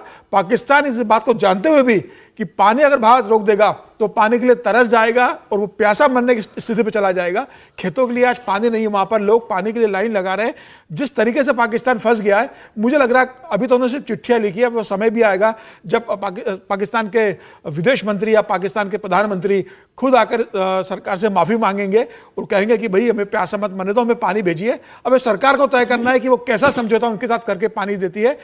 आतंकवाद जब तक चलेगा, जो प्रधानमंत्री मोदी ने कहा था कि टॉक और ट्रेड साथ में नहीं चलेगा और पानी और खून साथ में नहीं बह सकता, तो खून अगर बहाया है तो अब उन्हें पानी नहीं मिलेगा, ये लगभग तय है। ये विजय जी, इससे ज्यादा क्लियर स्टैंड तो भारत का और कभी हो नहीं सकता था। लेकिन भारत की जो इस वक्त स्थिति है, पाकिस्तान का पानी हमने रोक दिया है, बांग्लादेश के साथ जो नए समझौते की बात इस वक्त समीर जी कर रहे हैं वो भी एक पहलू है। इधर चीन के साथ भी हमारी एक टसल जो है वो बनी हुई है। पहले पाकिस्तान की ही बात कर लेते। पाकिस्तान का गला सूख रहा है, चिट्ठी पर चिट्ठी लिख रहा है कि पानी दे दो। क्या दे दे पानी? नहीं, ये तो होगा नहीं ना। या पानी पिला ही दे। ऐसा पानी पिला दिया है एक्चुअली, बिना पानी रोककर पानी पिला दिया है। और वो बड़ा समझौता आपको याद हो कि जब ये फैसला हुआ था इंडस ट्रीटी को सस्पेंड करने का, तो बहुत सारे मित्रों ने हमारे कहा था कि यार ये कब तो होगा और कैसे पानी रोकेंगे और कोई नल नहीं है, ये वो है। और ये बहुत सारी चर्चा हुई थी। वो आज उसका असर सबसे ज्यादा दिखाई दे रहा है। होगी, हम पानी रोक नहीं सकते, तो पानी हमारे लिए मुश्किल हो जाएगी। हाँ, असर उसी से दिखाई दे रहा है। और जो बात साफ साफ की गई कि खून और पानी साथ नहीं बहेगा, तो पाकिस्तान को देखना कि पानी चाहिए तो खून बहाना बंद करे। और बांग्लादेश का जिक्र भी मैंने किया ही आपको कि बांग्लादेश पाकिस्तान मिलकर जो एक्सरसाइज कर रहे हैं, मिलिट्री एक्सरसाइज भी कर रहे हैं, नेवल एक्सरसाइज कर रहे हैं, अमन 2025 वहाँ पर कराची में किया है। तो इसलिए ज़रूर है कि, और जो भारत के साथ बांग्लादेश सरकार जिस तरह से बिहेव कर रही है अभी, और ख़ासतौर से हिंदुओं के साथ वहाँ पर हो रहा है, तो 2026 में ये मसला रिवाइज करने के लिए ज़रूर हो सकता है कि वहाँ पर कैसे उस पर काम किया जाए। और एक बड़ा दबाव जो है पाकिस्तान पे दिखाई दे रहा है। दूसरी बात मैं कह रहा हूँ, जो अभी हमने चर्चा की कि जो कैंप्स बन रहे हैं, टेररिस्ट को वो दिखा रहे हैं, तो उसको आप देख लीजिए ना कि ये सब तैयारी है। अभी बहल साहब ने जिस बात का जिक्र किया कि हमारे जो इंडियनियस जो भी हथियार हैं, ब्रह्मोस है, मिसाइल्स हैं, वो सब काम कर रही हैं। लेकिन मैं समझता हूँ कि युद्ध जीतना सबसे महत्वपूर्ण है ना। मेक इन इंडिया हमारा जो है एक अभियान है, उसकी ज़रूरत तो है ही, और उसने बहुत अच्छे से सपोर्ट किया पूरे सिस्टम को। लेकिन जो भी ज़रूरी हो वो काम किया जाए। और ऐसा नहीं है कि सरकार या जो हमारी सेना है वो ये नहीं करे। इसीलिए सरकार ने बार बार कहा कि ऑपरेशन सिंदूर सस्पेंड किया गया, अभी बंद नहीं हुआ है। तो वो आप समझ रहे हैं कि वही केवल तैयारी कर रहे हैं, हम तो उसके लिए तैयार बैठे हुए हैं ना एक तरह से। हमने उसका जवाब की है। थी, एक बैकग्राउंड हमने भी तैयार किया था और तभी हमने वो हमला भी किया। हम जानते थे कि रिपरकशन भी आगे क्या होगा, नहीं, हमले का रिपरकशन तो होता है, लेकिन उसकी तैयारी है। और ये मैं बताऊं बात आपको, जैसे अभी पहले चर्चा की हमने, यूक्रेन को लें, ईरान को लें, इजराइल को लें, इजराइल के बाद ईरान ने भी उसी तरह से प्रॉक्सी वार की, जो हुती को और जो सब लोग हैं। तो आज दुनिया भर के जो देश हैं वो क्या कर रहे हैं, प्रॉक्सी वार से लेकिन आपको परेशान करते स्टेट हैं। एक्टर्स की कभी मदद नहीं लेता है और ना नहीं, भारत नहीं लेता, लेकिन भारत पर तो सारा हमला नॉन स्टेट एक्टर से हो रहा है ना, हर दिन वही सारा मसला हल, और उसको आप सीधे फाइट नहीं कर सकते। नहीं, लेकिन इस तो बार लिए स्टेट एक्टर्स करें या नॉन स्टेट एक्टर्स करें, यहाँ नॉन से स्टेट एक्टर्स के मसले का जवाब आप दे सकते हैं ना, उनको रोकना मुश्किल काम होता है, क्योंकि जिहादी जो लोग होते हैं ना, जो मरने का तय कर लें, उनसे लड़ाई तो उनके जीतना मरने का मुश्किल काम शौक भी होता है। भारत पूरा करेगा। भारत और अमेरिका के बीच जल्द ही एक बड़ी ट्रेड डील होने वाली है। ये बात अमेरिकी राष्ट्रपति डोनाल्ड ट्रंप ने व्हाइट हाउस में हुए बिग ब्यूटीफुल बिल इवेंट में कही। ट्रंप ने बताया कि अमेरिका ने हाल ही में चीन के साथ व्यापार समझौता किया है। बीते बुधवार की ही बात है। अब भारत के साथ भी ऐसा ही कुछ बड़ा होने जा रहा है। ट्रंप ने बयान दिया कि हमने कल ही चीन के साथ डील साइन की है, हमारे पास कुछ शानदार डील्स चल रही हैं। अब भारत के साथ भी एक डील होने वाली है। और जब डोनाल्ड ट्रंप बोलते हैं तो हमेशा बहुत बड़ा, हर चीज वेरी बिग, वेरी ब्यूटीफुल। अब ये बिग डील क्या है, एक बार पहले उनका बयान आप सुने। We just signed with China yesterday, right? Just signed with China. We have everybody. We're not going to make deals with everybody. Some we're just going to send them a letter, say thank you very much. But we're having some great deals. We have one coming up, maybe with India, very big one, where we're going to open up India. In the China deal, we're starting to open up China, things that never really could have happened. And the relationship with every country has been very good. अब जो Donald Trump कहते हैं कि हमने हाल ही में China के साथ एक डील साइन की, we are not going to make deals with everybody, वो ये भी कह रहे हैं कि सबके साथ हम डील नहीं करने जा रहे हैं। लेकिन साथ ही साथ उन्होंने एक इशारा भी दे दिया कि we are going to open up India, और कुछ बहुत बड़ी डील साइन होने जा रही है। ये बहुत बड़ी डील क्या है विजय जी? बहुत बड़ी, डोनाल्ड ट्रंप की बातें सब बहुत बड़ी ही होती हैं। क्या इसमें आप देख पा रहे हैं भारत के लिए? नहीं, मुझे लगता है देर आए दुरुस्त आए वाली जैसी बात है। वैसे भी भारत जो है यूएस के साथ सबसे बड़े ट्रेड डील्स में है, बायलैटरल डील्स के साथ साथ 131 बिलियन डॉलर जो है वो ट्रेड चल रहा है हमारा। और डिफेंस का भी जो बड़ा काम है वो अमेरिका के साथ हो रहा है। तो जितनी डील हो रही है वो अमेरिका के फायदे में ही है, कोई नुकसान उनको उस तरह से नहीं हो रहा है। और यदि हम टेक्नोलॉजी की दृष्टि से देखें तो भारत उसी में सबसे आगे है उनके लिए जी। मुझे लगता है कि उन्होंने जो पहले एक धमकी देने की कोशिश की थी, चाइना के साथ भी जो किया उन्होंने, टैरिफ लगाने के बाद उसको तुरंत उन्होंने विड्रॉ कर लिया। तो चाइना के बाद भारत ही ऐसा मुल्क है, ऐसा देश है जिसके साथ उनको एक बड़ी डील के साथ ही आगे आना पड़ेगा। और फिर वो समझते हैं कि ठीक है। इनकी जो ये शब्दावली है मुझे तो कई बार समझ में नहीं आता। We are going to open up India, आपने क्लोज कब किया था जो आप ओपन वही कह रहे हैं, सबसे बड़ी डील पर चल ही रहे हैं ना। ट्रेड जो है सबसे ज्यादा चल रहा है और उसमें उनका माल हम खरीद रहे हैं। तो वैसे ही हम लोग थोड़ा सा अपर हैंड पर हैं, ये समझना चाहिए। मैं हमेशा कहता हूँ कि कस्टमर इज किंग। तो जो डिफेंस डील है, बहल साहब ज्यादा इस पर बता सकते हैं कि भारत का उनके साथ बड़ा पूरा का पूरा ट्रेड जो है सबसे बड़ा चल रहा है। और 131 बिलियन डॉलर जो है बहुत बड़ा ट्रेड है जो 24-25 का है। तो उनके पास कोई रास्ता ही नहीं है। और वैसे भी sir, Bahal sir, you can not bully 1.4 billion people. Absolutely 140 crore लोगों को बुली करने का। वो कहते हैं ओपन अप। ओपन अप किसको बोल रहे हैं? इंडिया को। मतलब तुम खुलो, मैं खुलूं ना खुलूं ये इसकी कोई गारंटी नहीं है। और इसी वजह से ये ट्रेड डील रुकी हुई थी अभी तक, क्योंकि लैक ऑफ रेसिप्रोसिटी है। उन्होंने तो 50% के करीब ड्यूटी लगा रखी है स्टील और एल्यूमिनियम के अंदर। और हमारे को कहते हैं कि हमारा एग्रीकल्चर सेक्टर खोल दो, चाहे वो कॉर्न है, गेहूं है, सोया है, एथेनॉल है, इनको खोल दीजिए, फूड प्रोडक्ट्स को खोल दीजिए। अरे एक चीज का बहुत इंपॉर्टेंट ध्यान देना पड़ेगा। अमेरिका खुद डायरेक्ट या इनडायरेक्ट 20 बिलियन डॉलर तो डायरेक्ट है, वो देता है सब्सिडी अपने फार्म सेक्टर को और डेयरी सेक्टर को। ये बहुत बड़ी सब्सिडी देता है वो अपने। तो जब अगर वो सब्सिडी देने के बाद कोई चीज सस्ती हमको बेचेगा तो क्या उसका रेट सेम होना चाहिए? ये क्वेश्चन बहुत बड़ा इस पे इमर्ज करता है। दूसरी चीज है कि एक अच्छी चीज बोली है ट्रंप ने जो मैसेज दिया था, क्योंकि कल अमेरिका की स्टॉक मार्केट बहुत काफी तेजी से ऊपर गई थी, वो इस वजह से थी कि 9 जुलाई का जो डेट था पहले कि उस दिन तक होनी चाहिए डील, उन्होंने ये कह दिया है, उन्होंने ये हिंट दी है कि शायद उसको एक्सटेंड कर दिया जाएगा। लेकिन प्रॉब्लम यहां नहीं है, प्रॉब्लम यहां है कि हम चाहते हैं कि जो हमारा पिछले साल $45 बिलियन का ही सिर्फ ट्रेड सरप्लस था, नॉट $100 बिलियन जैसे ट्रंप बोल रहे थे पहले, और उसको पूरा करने के लिए हमने एक्शन ऑलरेडी लेना शुरू कर दिया है। अगर आप देखिए ऑयल का इंपोर्ट 4,39,000 बैरल्स पर डे हमने नियरली डबल कर दिया है import from US crude oil का।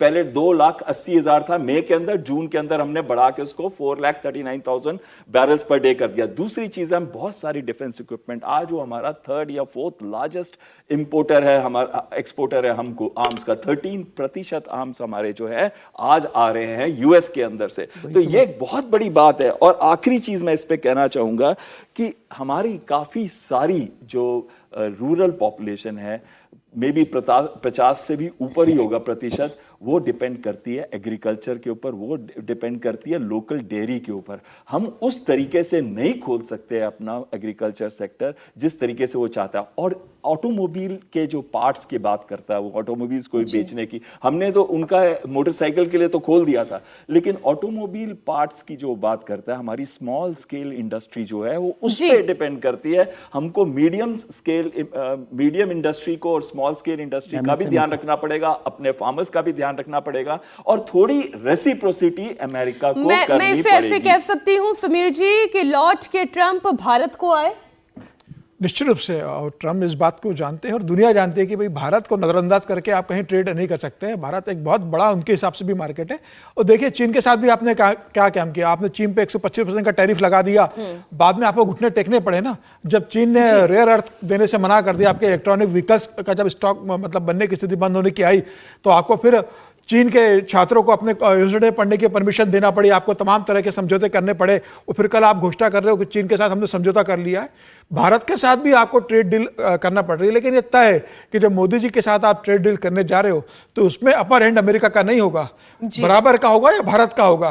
प्रधानमंत्री मोदी डील करेंगे, लेकिन वो डील ऐसी होगी जो भारत के भविष्य के लिए बहुत बेहतर होगी। 2047 का जो विकसित भारत बनाने का सपना प्रधानमंत्री मोदी का है, उसके लिए वो बहुत बेहतर होगी।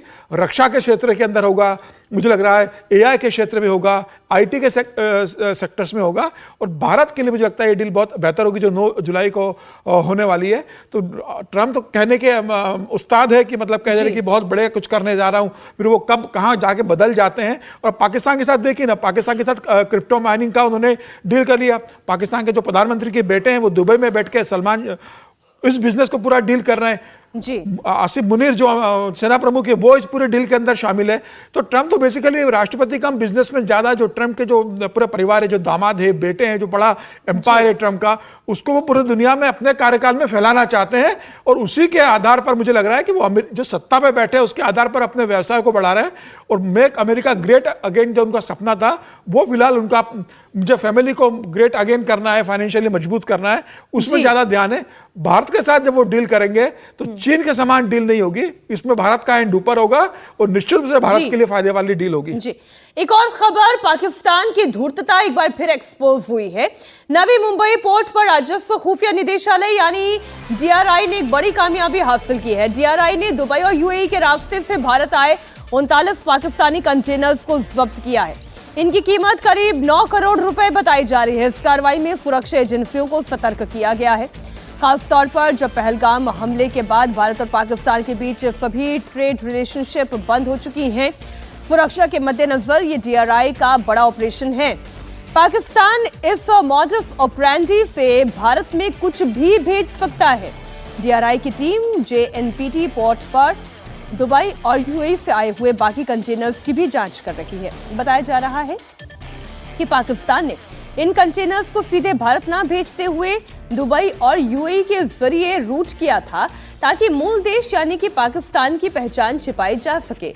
लेकिन डीआरआई को जैसे ही पुख्ता इनपुट मिले कि मुंबई पोर्ट पर पाकिस्तान का भी माल आया है, ऐसे भी तत्काल छापेमारी की गई और संदिग्ध कंटेनर्स को जब्त किया गया। अब वाया पाकिस्तान तो चीजें बंद है हर्षवर्धन जी, तो वाया दुबई लेकर आना चाहते हैं, वो ट्रेड करना चाहते हैं। आतंकवाद बंद करें, ट्रेड के दरवाजे भी खुलेंगे। ये छुप छुप के जालसाजी और साजिशें नहीं चलेंगी भारत के साथ। देखिए, पाकिस्तान को यही समझ लेना चाहिए कि जिस चीन के भरोसे वो सब कुछ करते हैं, चीन भारत के भरोसे टिका हुआ है। और हम लोग अभी अमेरिका की बात कर रहे थे तो उसकी चर्चा बड़ी कम होती है, क्योंकि जिस मामले में हम जिसको कहें कि थोड़ा सा कमज़ोर पक्ष पे रहते हैं, वही एक वर्ग है जो उसकी चर्चा करता है। हम अगर चाइना के साथ $100 बिलियन के डेफिसिट में हैं तो हम अमेरिका के साथ $40+ बिलियन के सरप्लस में हैं। यानी हमारी ये ताकत है दुनिया के 2 सबसे बड़े देशों के साथ। पाकिस्तान की कोई भूमिका कहीं है ही नहीं। वो पूरी तरह से अलग अलग जगह से जो राहत पैकेज मिलता है या जो कहीं से कुछ कृपा बरस गई तो उसका जो हिस्सा आता है, क्योंकि होम ग्रोन इंडस्ट्री नाम की कोई चीज़ नहीं है। पूरी तरह सिर्फ और सिर्फ टेररिज्म के भरोसे है। पूरी तरह से सिर्फ और सिर्फ एक देश कभी खुश हो जाता है तो कर देता है। ये पूरा का पूरा जो उनका जो चाइना पाकिस्तान इकोनॉमिक कॉरिडोर है, ये पूरा का पूरा चीन की कृपा पर है। उनके जो पोर्ट्स हैं, उनके जो एयरपोर्ट्स हैं, और अब तो ये कहा जाता है कि पूरा का पूरा पाकिस्तान का एक बड़ा हिस्सा वो इलेक्ट्रॉनिक सर्विलांस पे है चाइना के। अब उस अवस्था में चीन उसको जब कुछ नहीं सोचता है तो इस तरह के हथकंडे अपनाता है। लेकिन सिक्योरिटी के लिहाज से बड़ा महत्वपूर्ण है कि आप कोई भी ऐसा माल जो कहीं से भी पाकिस्तान से चल के किसी रूट से आ रहा है उसको पकड़े। हमारी एजेंसियां वो आसानी से करने में कामयाब है, ये बहुत अच्छी बात है। लेकिन एक खतरा तो बड़ा होता है। यूएई से भेजे गए थे सर ये कंटेनर्स और इन्हें सीज कर लिया गया। अब डीआरआई केवल इन कंटेनर्स की नहीं बल्कि बाकी कंटेनर्स की भी जांच कर रही है और कुछ भी संदिग्ध पाया जाएगा साजिशें तो बेनकाब होगी। ये तत्परता है भारत की इंटेलिजेंस टीम की भी। बिल्कुल सही कह रहे हैं आप, और बहुत ही अच्छी चीज आपने हाईलाइट की है। अभी डायरेक्ट ट्रेड तो हमारा बंद हो गया है जब से पहलगांव का अटैक हुआ था। उसके बाद से भारत ने बहुत क्लियरली बोल दिया था कि terror and trade can not go together. तो कहीं ना कहीं ये इनको मिल रहा है मौका यूएई से, दुबई से और सिंगापुर दूसरी साइड। ये नहीं है कि सिर्फ एक ही जगह मिडिल ईस्ट पास में है, ट्रांसपोर्टेशन कॉस्ट कम है तो वहां से कर सकते हैं। लेकिन मेरी चिंता ये नहीं है कि वो हमको कुछ बेचना चाहते हैं या हमसे कुछ खरीदना चाहते हैं। मेरी चिंता ये है कि इसकी आड़ में वो कहीं आर्म्स, एमिनेशन, ड्रग्स या ऐसी चीजें ना भेजे, ऐसा कॉन्ट्राबैंड ना भेजे जो भारत के लिए एक सिक्योरिटी की थ्रेट बन जाए। और ऐसा हुआ भी है, पहले भी हुआ है कि जब भी कोई ऐसे कंटेनर पकड़े गए जो पाकिस्तान से आते हैं, एक बार पहले मुझे याद आ रहा है उस समय भी उसके अंदर से कॉन्ट्राबैंड गुड्स मिले थे। तो ये वाली थ्रेट मुझे ज्यादा दिखती है। और दूसरी बात है कि पाकिस्तान जो भेजता है वो किसको भेज रहा है? क्या वो पाकिस्तान हमारे को भेज रहा है या फिर हमारे थ्रू कहीं और जा रहा है या फिर हमारे अंदर किसके पास जा रहा है? इसकी जानकारी करना कौन देशद्रोही है वहां तक ये पहुंच रहा है। विजय जी, आप इसमें कुछ ऐड करेंगे? मैं इसको बिल्कुल सुरक्षा के मद्देनजर है ना ज़्यादा महत्वपूर्ण समझता हूँ। ये जो ट्रेड वो कर रहे हैं, थोड़ा बहुत काम हो रहा है और उनको ट्रेड नहीं मिल रहा, डायरेक्ट ट्रेड अभी कम से कम ये पहलगाम की घटना के बाद तो हो ही गया है। लेकिन उसके रास्ते से कुछ खतरनाक चीज़ें, कुछ और हथियार ही नहीं, हथियार तो खैर पकड़ में आ जाते हैं, लेकिन ड्रग्स जैसा मसला भी जो होता है वो यदि यहाँ पर आ रहा है और वो यहाँ पहुँच रहा है वो तो एक है ही, लेकिन यहाँ से कहाँ पहुँच रहा है वो ज़्यादा खतरनाक है। तो हमारी सुरक्षा एजेंसी डीआरआई ने वहाँ पर तो पकड़ लिया, लेकिन वो कहाँ से उससे कहाँ तक पहुँच रहा है उसको पकड़ना ज़्यादा महत्वपूर्ण है और उस पर नज़र रखना ज़्यादा महत्वपूर्ण है। बार बार आज बहुत दिनों बाद मैं फिर से इस चीज़ की चर्चा करूँगी। ये जो स्लीपर सेल है ना देश में, उसको ध्यान में रखना ज़्यादा जरूरी है। दूसरा पहलू भी है कि इसके अंदर जो इम्पोर्टर्स, बड़े इम्पोर्टर हाउसेस है वो इन्वॉल्व भी रहते हैं। कई बार व्यापारी को लगता है कि भाई सस्ते में माल मिल रहा है, मुझे आर्थिक हित हो जाएगा, तो वो दूसरे रूट इस्तेमाल करते हैं कि ठीक है हम पाकिस्तान से नहीं मंगा सकते तो हम दुबई भेज देते हैं, हम किसी मिडिल ईस्ट की कंट्री में भेजते हैं, वहाँ से घुमा के मटेरियल मंगा लेते हैं, बिलिंग वहाँ की होती है, माल उतरता है, फिर इंडिया में माल बेचते हैं। तो मुझे लग रहा है कि जो इम्पोर्टर हाउस है उनको भी ये देखना चाहिए कि भाई जिस देश के साथ आतंकवादी का रिश्ता रहा है, जो देश पर हमला करता है, उनके साथ किसी भी तरह का व्यवसाय नहीं होना चाहिए। और ये रिस्क तो हमेशा बनी रहेगी। और सिर्फ पाकिस्तान के साथ नहीं है, चाइना के साथ भी है। चाइना भी जब इंडिया के अंदर मटेरियल भेजता है तो वो तमाम रास्तों से भेजता है कि नेपाल भेजता है, नेपाल के थ्रू बाय रूट कई बार मटेरियल रूट करता है। तो ये डायरेक्टर ऑफ रेवेन्यू इंटेलिजेंस की ड्यूटी कि भाई सिर्फ पाकिस्तान नहीं, चाइना और ऐसे देश जो तमाम रास्तों से घूम फिर कर भारत के अंदर इस तरीके से मटेरियल भेज सकते हैं, चाहे फिर वो हथियार हो, चाहे फिर वो ड्रग्स हो, चाहे वो फेक करेंसी हो, चाहे और कोई मेडिसिन हो, जो ऐसी मेडिसिन हो जो बाहर यूज नहीं होती, इंडिया में यूज होती हो। तो मुझे लग रहा है कि इस उनकी जिम्मेदारी ज्यादा है कि अब समुद्र मार्ग से इस तरीके से ज्यादा आता है। कई बार एयरपोर्ट भी इस्तेमाल होता है, लेकिन चूंकि बड़े कंटेनर तो शिपिंग बड़ा एक ट्रांसपोर्ट का माध्यम है, तो वहां से इसकी संभावना ज्यादा बनी रहती है। अच्छा, एक खबर आ रही है, ये क्राइम से जुड़ी हुई है। यहाँ खबर लखनऊ से, जहां पुलिस ने मलिहाबाद इलाके के एक घर से भारी मात्रा में हथियार और कारतूस बरामद किए हैं। आरोपी सलाउद्दीन के घर से 32 बोर की 3 पिस्टल, 3 देसी तमंचे, 1 राइफल, 7 एयरगन और 86 जिंदा कारतूस के साथ ही 2 छुरी, 1 आरी और हिरण की खाल भी बरामद की है। पुलिस और एसटीएफ को जॉइंट ऑपरेशन में ये बड़ी कामयाबी मिली है। आरोपी सलाउद्दीन को हिरासत में लेकर पूछताछ की जा रही है। इतनी बड़ी मात्रा में आर्म्स मिलना, इतनी बड़ी मात्रा में एम्यूनिशन मिलना, ये वाकई चिंता पैदा करने वाला है। शहर के अंदर ये सब हो रहा है। आप पहले बयान सुने और उसके बाद फिर इस पर छोटी सी चर्चा। जो ऑपरेशन किया गया, इस ऑपरेशन के दौरान कुछ अवैध असलहे बनाने के कुछ उपकरण एवं कुछ कारतूस बरामद हुए हैं। साथ ही प्राप्त जानकारी के अनुसार जो सूचनाएं मिली थी उस पर काम करते हुए सलाउद्दीन उर्फ लाला सन ऑफ शहाबुद्दीन, जो मलिहाबाद क्षेत्र का ही है, इस व्यक्ति को हिरासत में लेकर के पूछताछ की जा रही है। अन्य विधिक कार्यवाहियाँ प्रचलित हैं। घटनाक्रम के बारे में अन्य जो जानकारियां हैं वो हासिल की जा रही हैं। तो तस्वीरें आप देख रहे हैं, पुलिस और एसटीएफ के जॉइंट ऑपरेशन में ये कार्रवाई हुई है। अभी हम ये कह रहे थे कि देश के बाहर से भारत को जो खतरा पैदा हो रहा है, यहाँ देश के अंदर ही अगर शहर में इतनी भारी मात्रा में पिस्टल कारतूस बरामद होगा तो वाकई में ये चिंता की बात, अच्छी बात यह है कि जॉइंट ऑपरेशन में ये सब कुछ बरामद कर लिया गया, लेकिन ये कहीं से तो आ रहा था और कहीं को तो जा रहा था। विजय जी, हम देश के बाहर से आ रहे खतरे की बात करें तो देश के अंदर भी मोहल्लों में खतरा बैठा हुआ है। अभी मैंने उसी का जिक्र आपको किया था, इसी बात। हालांकि मलिहाबाद में तो अभी आमों का मौसम है। मैं वही सोच रही थी, मलिहाबाद के तो आम फेमस पूरे देश भर में चल रहे हैं। अब ये आम के बजाय कुछ खास चीजें वहां से निकल कर आ रही हैं, और इसीलिए अभी जो कंटेनर्स की बात हो रही थी तब भी मैंने उसी बात का जिक्र किया था कि वो कहाँ जा रहा है ना, इस पर नजर रखने की जरूरत है। मतलब मैं इसको इससे कनेक्ट नहीं कर रहा कि ये वहां से आया नहीं आया, लेकिन इन चीजों पर खतरा ज्यादा होता है और उससे निपटना ज्यादा मुश्किल काम होता है, समझे। जिसको आप प्रॉक्सी वॉर पर जाते हैं तो वो प्रॉक्सी वॉर कहीं से कहीं पहुंचती है और उसके लिए उसको पहचानना मुश्किल काम होता है। यहाँ पर ये जो हथियार मिले हैं वो किस काम में आ रहे थे, किस काम में नहीं आ रहे। हिरण की खाल वहाँ पर मिली है, तो क्या वो शिकार के काम में अवैध हथियारों के तौर पे काम में ले रहे हैं, या कई बार कम्युनल टेंशन के लिए भी काम में ले रहे हैं। जहाँ से सब कुछ बरामद किया गया है वो हकीम का पेशा है। और हकीम के पेशे में असलह की क्या जरूरत है, वहाँ तो दवाइयों की जरूरत होती है। नहीं मेरा अभी कुछ महीने पहले समाजवादी पार्टी के एक नेता क्या नकली नोट बनाने की फैक्ट्री पकड़ाई में आई थी। वो डॉक्टर थे कहने के लिए, लेकिन समाजवादी पार्टी के नेता भी थे और नकली नोट बनाने की फैक्ट्री निकल के आई थी। तो ये तो इस तरह के लोग है ना, जो जिस तरीके से मतलब जो इस तरह के जो कंटेनर्स आते हैं, कभी हथियार आ गए, कभी नकली नोट आ गए, कभी उसको बनाने की टेक्निक सीख ली उन्होंने। और देश को आर्थिक रूप से कमजोर करना, देश के अंदर असुरक्षा की भावना उत्पन्न करना, देश के अंदर लड़ाई फसाद, जब दंगा होता है तो यही हथियार इस्तेमाल होते हैं। अब उत्तर प्रदेश के अंदर तो योगी आदित्यनाथ ने बहुत ज़्यादा सफाई कर दी है। तो अब बड़े जो माफिया थे जो इंपोर्ट करते थे हथियारों को और बांटते थे और फिर सांप्रदायिक तनाव फैलाकर अपनी राजनीति को चमकाते थे, अपने आर्थिक साम्राज्य को बढ़ाते थे, जमीनों पे कब्जा करते थे। योगी आदित्यनाथ ने उसको पूरा उत्तर प्रदेश से लगभग साफ कर दिया है। अब छोटे छोटे बच्चे हैं वो भी साफ हो जाएंगे आने वाले समय में।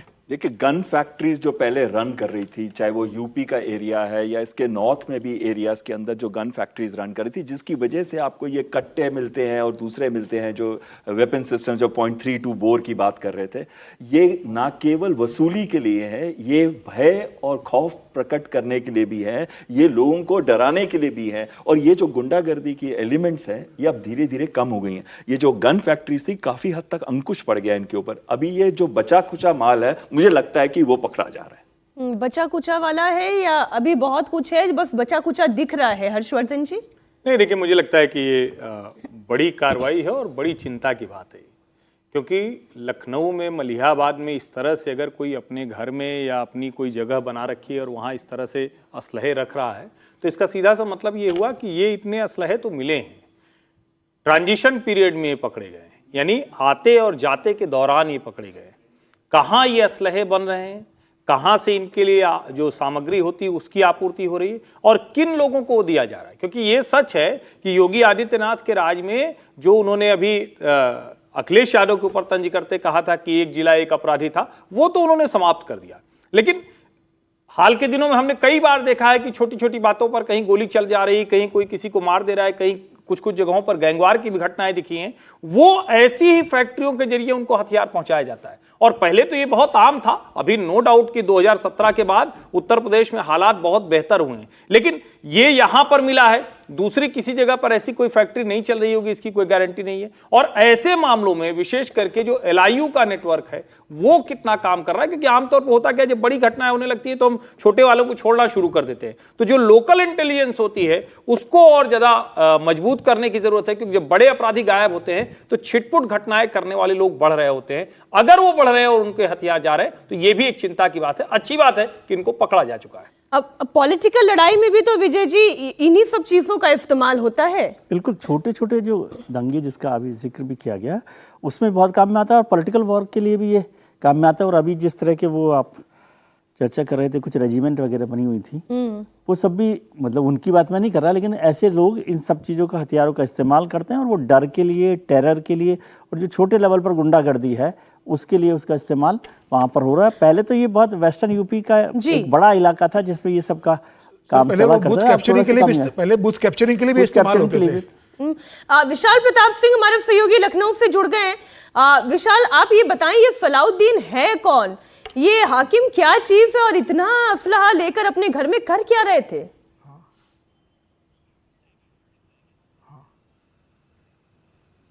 देखिए मीनाक्षी, यही सवाल है जो लखनऊ पुलिस भी जानना चाहती है। जिस शख्स की उम्र 68 साल है, जो अपने घर में अपनी पत्नी और अपनी बेटी के साथ रहता है, पत्नी शिक्षिका के तौर पर पढ़ाने जाती हैं, एक बेटी की शादी पोलैंड में हुई है, दूसरी बेटी जो घर पर मौजूद थी छापेमारी के वक्त वो नॉर्वे में पढ़ाई कर रही है, और हकीम का काम करता था सलाउद्दीन उर्फ लाला। और ऐसे में उसके ऊपर कोई भी पुराना प्रीवियस इन्वॉल्वमेंट नहीं है, कोई केस नहीं है। मोहल्ले का कोई भी आदमी ये मानने को तैयार नहीं है कि सलाउद्दीन उर्फ लाला के घर पे इतनी बड़ी अवैध हथियारों की फैक्ट्री मिल सकती है, जहां सैकड़ों की तादाद में कारतूस बरामद होते हैं, पिस्टल बरामद होती है, 315 बोर की राइफल बरामद होती है, एक हिरण की खाल बरामद होती है। और ऐसे में सबसे बड़ा सवाल ये उठता है कि इन हथियारों को अगर सलाउद्दीन बना रहा था तो जाहिर बात है वो अपने लिए तो बना नहीं रहा था, वो सप्लाई किनको कर रहा था, वो चेन क्या है, वो आपराधिक गिरोह है या फिर कोई अपराधी है, किस किस नेटवर्क से किस किस तरीके से काम कर रहा था, और सप्लाई ये उत्तर प्रदेश में ही कर रहा था, लखनऊ में कर रहा था या पैन इंडिया कर रहा था। ये वो बड़े सवाल हैं जिसका जवाब लखनऊ पुलिस जानने की कोशिश कर रही है।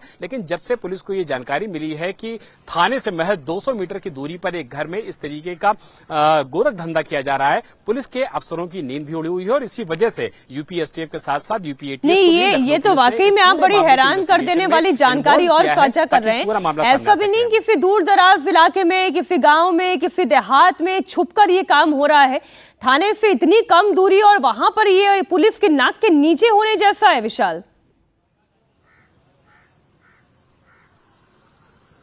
बिल्कुल मीनाक्षी, इसीलिए हमने इस बात का जिक्र भी किया और अपनी रिपोर्ट में उसको शामिल भी किया कि पुलिस थाने से महज 200 मीटर की दूरी पर मेन मार्केट का मलिहाबाद इलाका है। जैसा कि अभी चर्चा भी हो रही थी कि मलिहाबाद लखनऊ कमिश्नरेट का हिस्सा है, जो कि अपने आम की पैदावार की वजह से बहुत ज्यादा फेमस है पूरे इंडिया भर में। और ऐसे में अगर थाने से महज 200 मीटर की दूरी पर इस तरीके का गोरख धंधा चलता है तो सवाल तो पुलिस के ऊपर भी उठते हैं कि आखिर 200 मीटर की दूरी पर अगर इतनी बड़ी तादाद में अवैध हथियार की फैक्ट्री पे काम चल रहा था, एक 68 साल का व्यक्ति जो कि अपनी पत्नी और अपनी बेटी के साथ घर पे रहता है, वो इस पूरे गोरख धंधे को अंजाम दे रहा था, तो अपने आप पे सवाल उठता है कि किस तरीके से पुलिस को इसकी जानकारी पहले नहीं लगती है। और इसी वजह से अब जब छापेमारी चल रही है, यूपी एसटीएफ इन्वॉल्व है, यूपी एटीएस इन्वॉल्व है, तो इस पूरे मामले की कुंडली को खंगाला जा रहा है ताकि सलाउद्दीन उर्फ लाला के बारे में सभी जानकारी जुटाई जा सके और ये पता किया जा सके कि सलाउद्दीन ये काम अगर कर रहा था तो किसके कहने पर कर रहा था और किसके लिए कर रहा था। इसी वजह से यूपी एसटीएफ, यूपी एटीएस और यूपी की लोकल पुलिस इस पूरे मामले की गहन जांच कर रही है। देखिए, बधाई की बात तो है कि बड़ी कामयाबी मिली, लेकिन सवाल भी है कि 200 मीटर की दूरी पर ऐसा काम चल रहा था और अब जाके पता चला है। बहुत शुक्रिया आपका